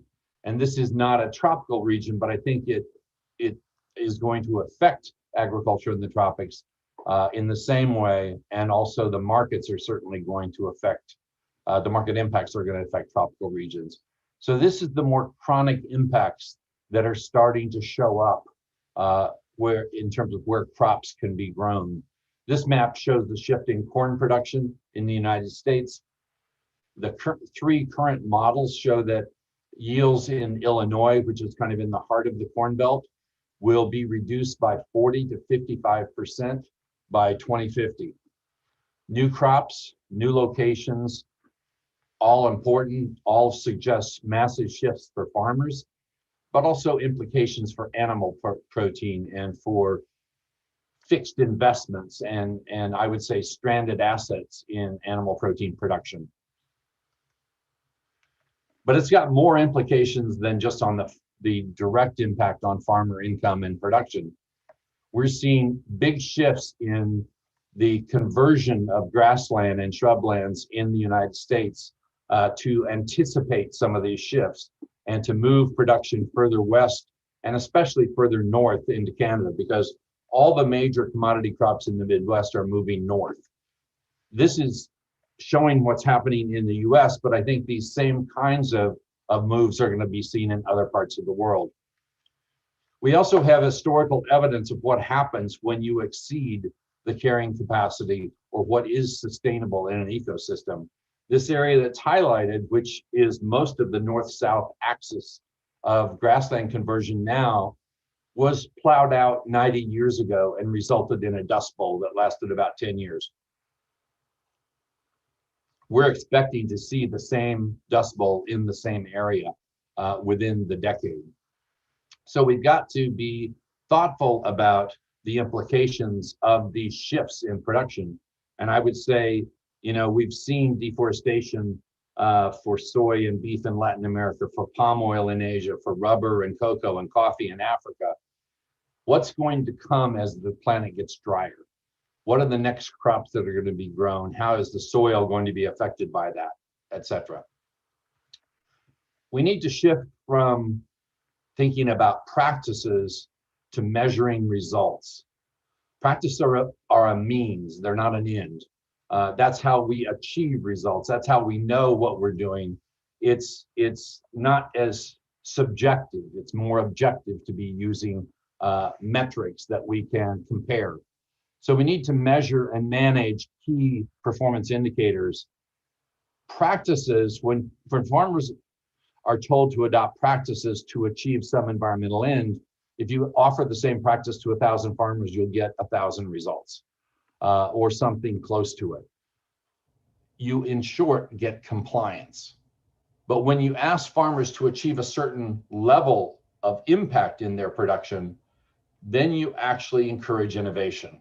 And innovation is what we are going to need a lot of in the 21st century, because whatever is sustainable today with 7.5 billion people and with temperatures that are cooler than they're going to be coming in future years is not going to be sustainable tomorrow and is going to be the practice we're trying to get rid of the day after that. So this journey of sustainability is about continuous improvement, And you really only have that when you measure what your results are. We also need to understand where those key impacts are. A lot of the work that NGOs have done, and others too, companies, has been to focus on trying to improve the best performers by providing incentives to them.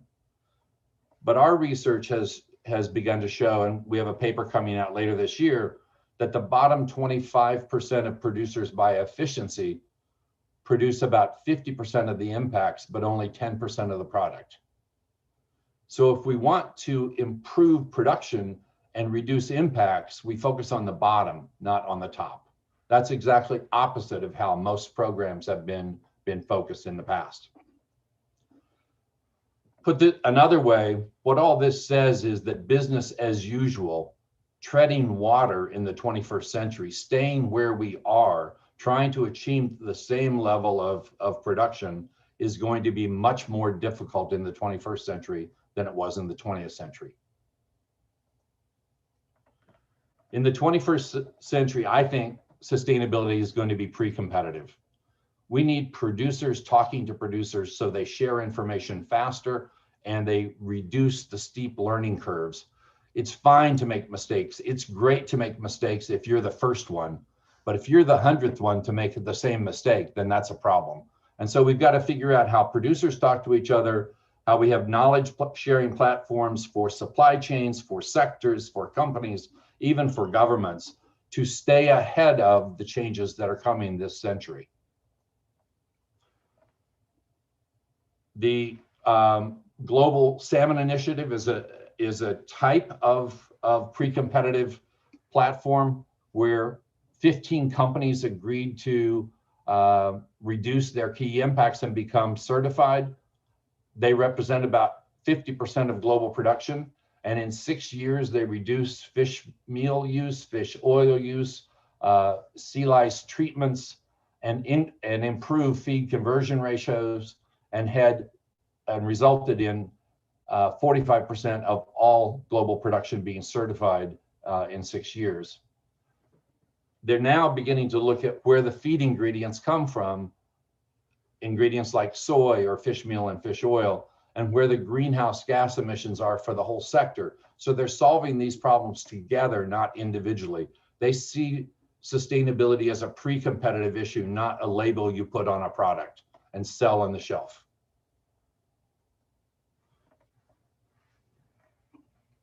So there are some other issues on the horizon that it would be good to note, I think. One is science-based targets and companies' interest in measuring carbon and beginning to both monitor the embedded carbon emissions in their products, but also find ways to reduce them. About 2,000 companies have done this to date, but they are going to be joined over the next decade by many, many more. Most of the emissions in the food industry are actually in primary production. They're on the farm or on the ranch or in the aquaculture pond. Deforestation and conversion emissions are some of the biggest ones wherever they are happening, and they last for about 20 years. They are amortized over a 20-year period. So the date a forest was cut or a grassland was converted or a wetland was drained, it takes 20 years to amortize those carbon emissions in the products that a company would buy, would use to make from those ingredients. Animal protein producers are trying to get ahead of the curve here. So many of them from aquaculture, dairy, pork, poultry, etc., are trying to attain or create and then attain net zero emissions. They're probably not going to get there, but even attempting this, and if they can cut it by half, that's a huge goal and huge progress for all of us. The chief limitation right now in terms of greenhouse gas emissions reduction is soy that's affiliated or associated with deforestation. There's about 4 different platforms looking at how to reduce deforestation in supply chains. One is the largest packaged goods companies in the world. 57 of those started in 2010. One is a group of European countries, about 168, that are looking at deforestation conversion free. soy specifically from the Cerrado. One is a European platform with 28 of the largest dairy companies, and another is the Global Salmon Initiative, where they've all committed to deforestation conversion-free feed. So where I come from, we have a saying, if you don't know where you're going, any road will get you there. We know that we've got to produce enough food for 10 billion people. And we have to do it with less land, less water, it's fewer impacts. So how are we going to do it? The issue isn't what to think, it's how to think, and maybe what to think about.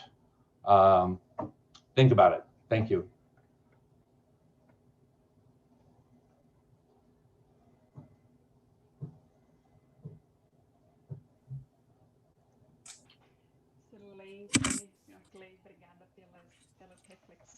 Thank you. That was excellent, Mr. Clay.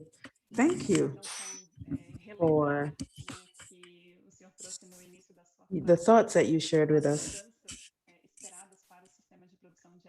I just want to recall that at the beginning of your presentation, you spoke about the expected changes in food production. So in 10 years, we'll have such significant changes that we haven't seen in the last few decades.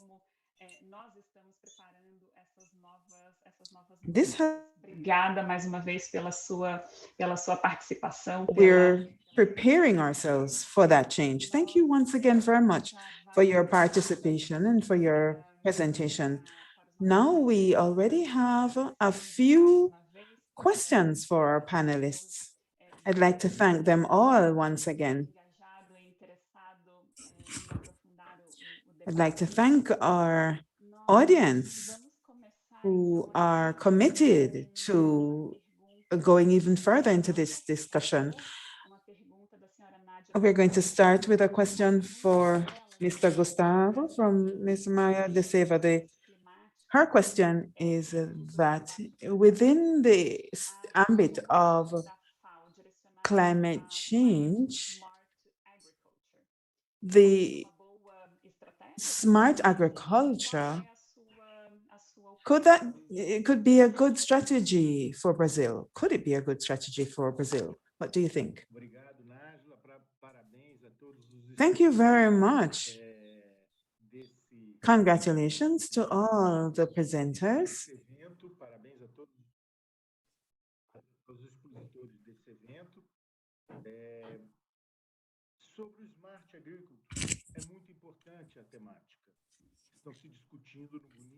With regard to smart agriculture, this is an important issue which is being discussed widely. Clearly, FAO's smart culture for climate change, to combat climate change, could have a significant impact in the future with regard to emissions. There is still need for adaptation to the specific realities of each country, and Brazil is very diverse. There are many different types of agriculture. And so there is no single fit or no single model. We need to study the philosophy and see how this can be adapted to Brazil on a case-by-case basis. Thank you very much. Our next question is for Mr. Hash. The question is the following. India is known for rural extension.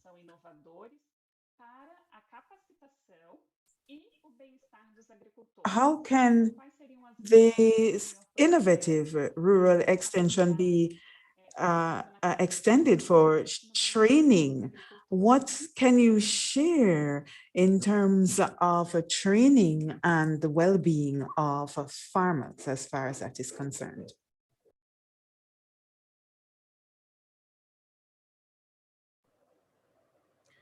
That's a good question. Currently, there's been a lot of focus through various mediums for a very long time. If I look at the history of training, so when I look at television, when it first started off in India, you had, one of the channels was dedicated completely to looking at farmer-based issues and farmer-related problems. And even before that, the radios used to do that. And that was when, they didn't have direct contacts. Later on, there was a lot of focus on building up agriculture universities. So each and every province of India will have multiple agriculture universities where, these young people are getting educated and they're going back and they are talking to farmers and bringing about change. Then there are specialized organizations, there might be seed development or there might be research based, which are also then providing inputs to the farmers. Now, these are all government-led initiatives that I'm talking about. There are also private-led initiatives where the private companies are involved in, maybe on irrigation. Jain Irrigation is one company that comes to the mind, which is on looking at irrigation, on small farms, and they would be looking at training because that's going to help them further their business if they train. So there are lots of private companies, depending on whether they are on biotechnology, microbiology, anything which impacts the farmers, they would be having their own training program. So I think there is a lot of effort, both on the public and the private sectors, to focus on training of farmers.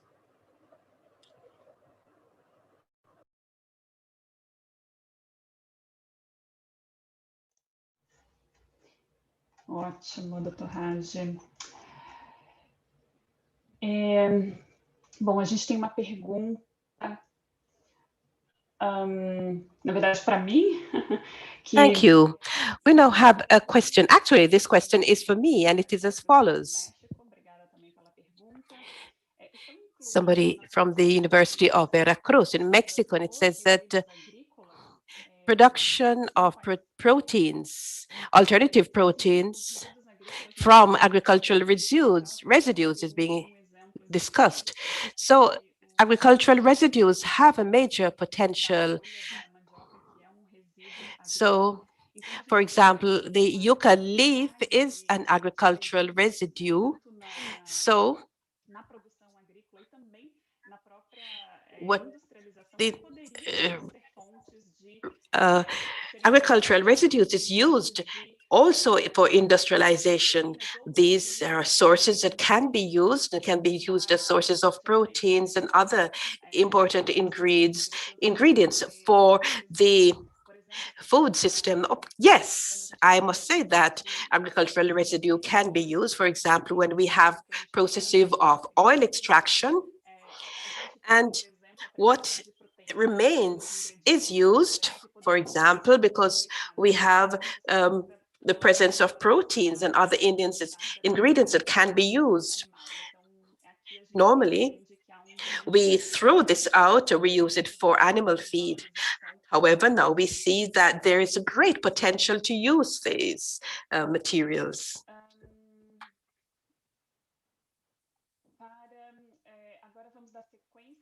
And this question, our next question is for Mr. Purchase.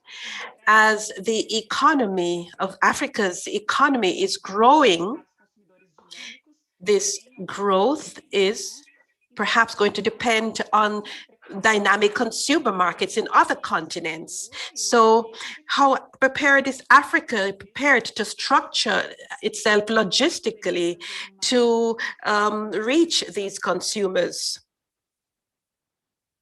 Could you tell us something about this, please? Yes, I think it's a very good question. Logistics, as I mentioned, is a major problem in Africa. It starts with the roads. The rail infrastructure in many parts has deteriorated, and in the ports to get the exports out to try and access your high-value markets in Europe or in the Middle East or the Far East or other places is not up to scratch. So, and that holds true for South Africa and for other ports like Mombasa, Dar es Salaam, etc. So it's a critical issue to invest in infrastructure, to bring transaction costs down so that we can access those markets. I believe that Africa has a major potential to feed many countries that are food insecure and are going to become food insecure as diets change, as you have greater growth. And I'm talking about India and China.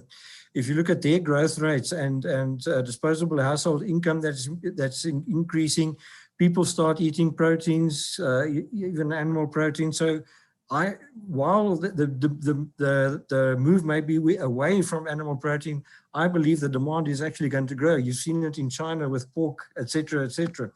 So I think there is an opportunity for Africa to access those countries, but it's got to be on a competitive basis. We're going to have to be as efficient as the Brazilians in terms of producing maize and soybeans, etc., if you want to access those.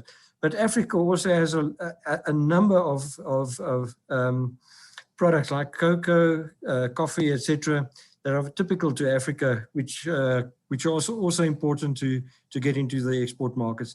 Logistics is a critical issue, and we need investment.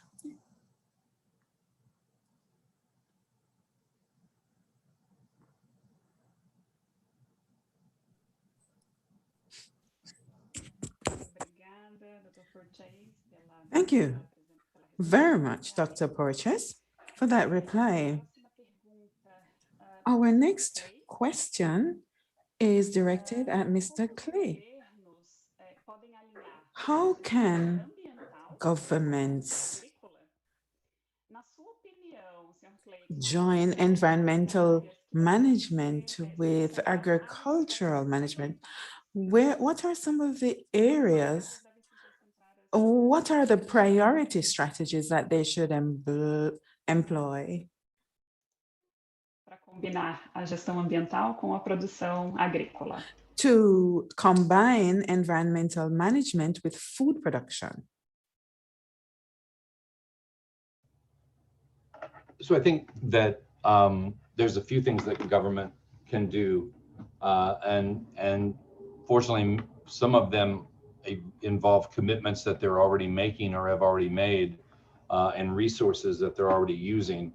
So, for example, one thing that governments can do very quickly is begin to pivot subsidies to the food sector and to farmers in particular to look at longer-term strategies of improving soil health, of reducing input use through efficiency, that also have a potential to reduce carbon, both emissions and maybe potentially sequester carbon. Governments could support this because they're also making commitments around carbon and reducing emissions for the entire country. So this would be one way to do it that would also create another market for producers. They could also encourage and maybe even use for their own subsidies or their own financing of agriculture longer term contracts, so that producers have money to invest in things that take longer to realize, whether it's changing production systems, rehabilitating land that's degraded, using different kinds of scales, etc. So I think that, and then the final thing is it came up on the performance curve that I showed. Governments need to help move the bottom. And I think one way that is going to be encouraged globally is if we truly, I mean, in 2000, about 6% of global food was traded. Right now, it's about 20% or a little bit more. So that we've had a huge amount of growth in food trade. That's going to increase because that's a way to use resources rationally and take advantage of comparative advantage and even just weather conditions that change. That's all very important.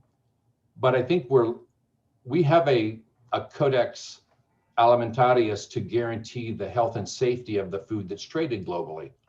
But we don't have a codex planetarius to guarantee the health of the planet. And I think that's coming. And I think what we're going to have is a minimal performance standard that's going to be required for exporting products that goes against maybe 4 or 6, a small number of important things, whether it's habitat, whether it's soil health, greenhouse gas emissions, water take, water effluent. It's not a lot of things. It's things often farmers already measure or see or know. But I think we're going to see that to start moving the bottom as well, because efficiency and improved farming practices is not just good for farmers and for the global food system. It's good for societies and countries that have to spend less money on clean water and less money on other things. So I think those are things that government could do, but it would be great if it did it in tandem also with the private sector. So the signals are reinforcing each other. And so that there are incentives. That's probably the biggest single thing that's missing from what private sector is doing today, is that a lot of requirements are passed on producers, but very few incentives. And if you want to deal with, which hasn't come up in my question, but I'll answer it anyway, probably the most inequitable global institution is global supply chains.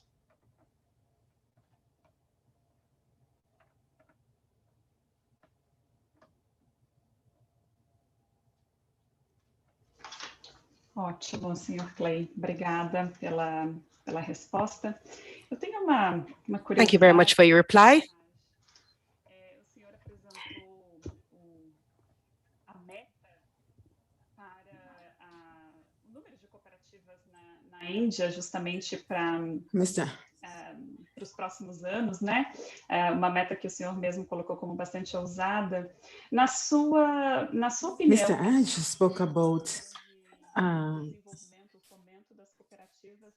do you believe that no desenvolvimento, né, da capacidade, por exemplo, para armazenamento de grãos e de outros produtos e também para o beneficiamento?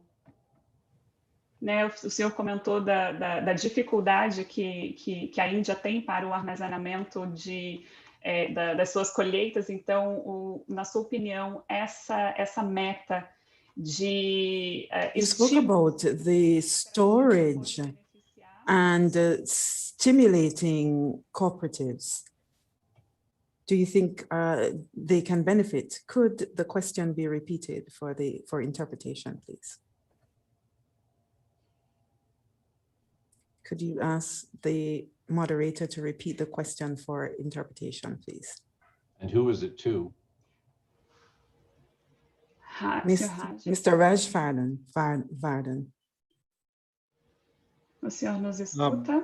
Could you please repeat the question? I'm sorry, the audio was not very clear. I didn't hear the question. Claro, sem problemas. Senhor Raj, o senhor apresentou na sua palestra uma Mr. meta. Raj, you spoke about a goal that India has for the establishment of farming cooperatives. You also spoke about the challenges that farmers have for storing their products. My question is whether in your cooperatives can meet the challenge of warehousing, storing agricultural products, and for the benefit of production. I hope that the question is clearer now. Thank you. Thank you. Now I understand the issue. So first of all, like I had clarified, what are the farmer producer organizations? Farmer producer organizations are basically collection of farmers. Remember, these farmers do not have warehousing. Now, in most agriculture economies, I told you there is more on-farm storage. But India, that is an issue where the infrastructure is not enough. So what is the government saying? Government saying, okay, the farmer is good for production, stay focused on the production. The infrastructure, we will develop it through private means and through public sector. So what they're encouraging is for private companies not to get into farming, but to get into logistics. So the development of logistical infrastructure will happen both through the private sector and the public sector. So there's no pressure on the FPO to build the logistics. The logistics is being done separately, and there is funding which is coming both from the government and the private sector to build the logistics. So this is a very unique way in which the problem is being faced by the small farmers, but the solution is coming through the state and through the private sector to solve the problem. So it is the onus of building those logistics is not on the cooperatives directly.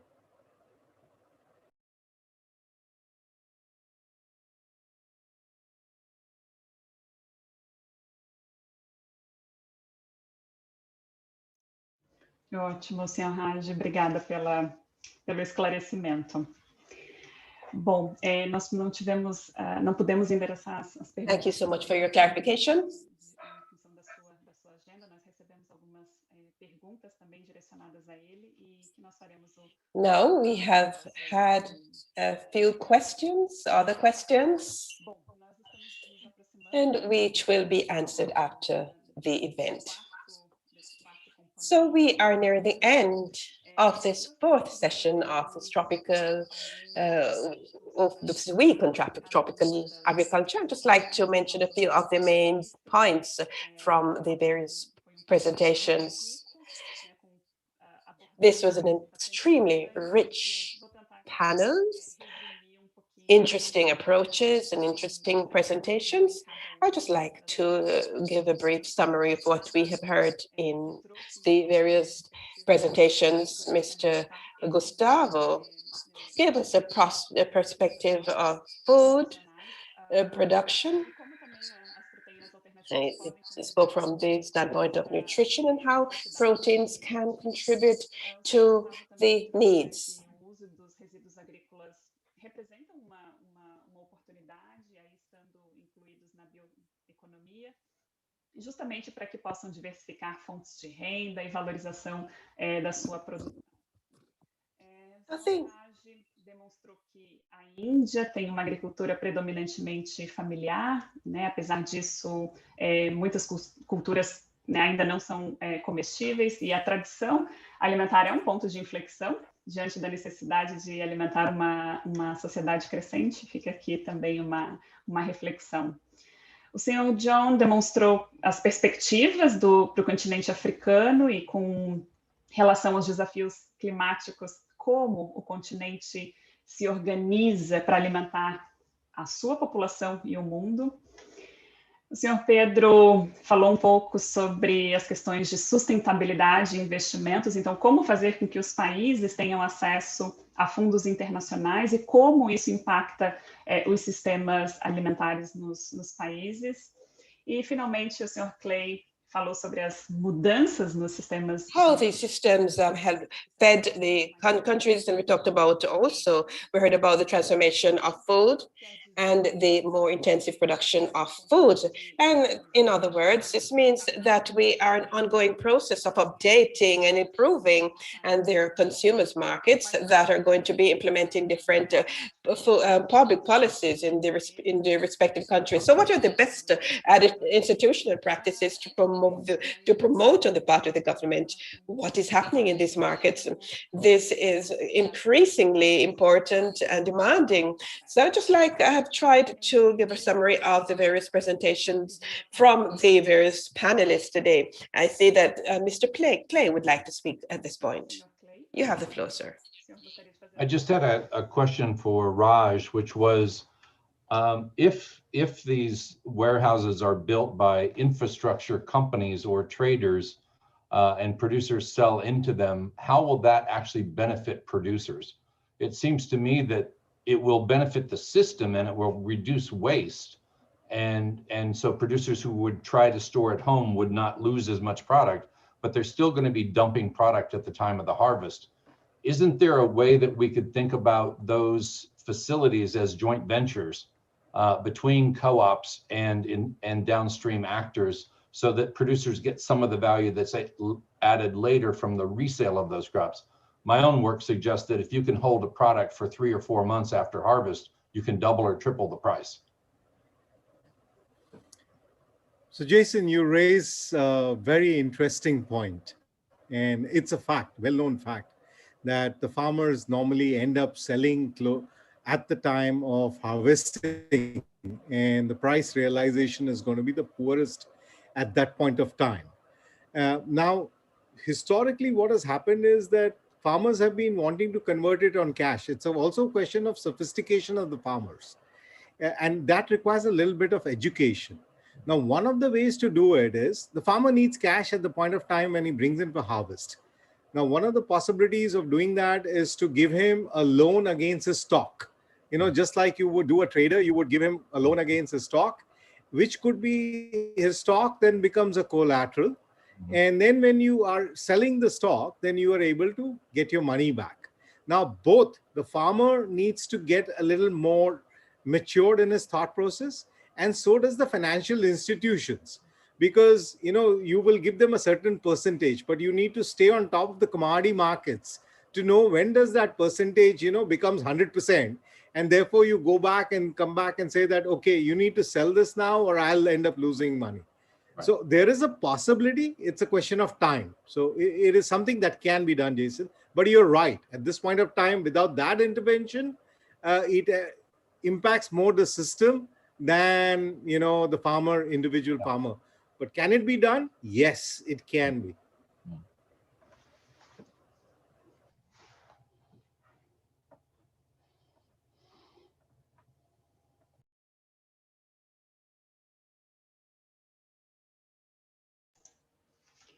Ótimo, obrigada também, senhor Raj, pela resposta. Thank you very much, Mr. Raj, for your reply. We are approaching the end of this session, the fourth session of the International Tropical Agriculture Week. Our topic today was institutional challenges and innovations for a new chapter in the development of tropical agriculture in the world. Again, I'd like to thank our panelists for your availability to share your experiences with us today. I would like to thank all who have been following the discussion today and who have posed questions. I think this has been a very productive meeting, and which has given us a lot of food for thought. We are here continuing the dialogue and looking at coordinating different actions to come up with solutions to overcome the common challenges that we face in our different countries. And so I would invite us to continue having a collaborative effort, and I'd like to thank ICA and EMBRAPA for this initiative. Thank you for bringing this discussion to the table this week. And today we have very interesting outlooks and perspectives. Tomorrow, we will have another very interesting session. And on behalf of ICA and EMBRAPA, I would like to thank our panelists and all the persons who have been with us today. And it only remains for me to wish you a very good afternoon, good evening. It has been a pleasure to have been with you and share this event with you this morning, this afternoon. Thank you very much.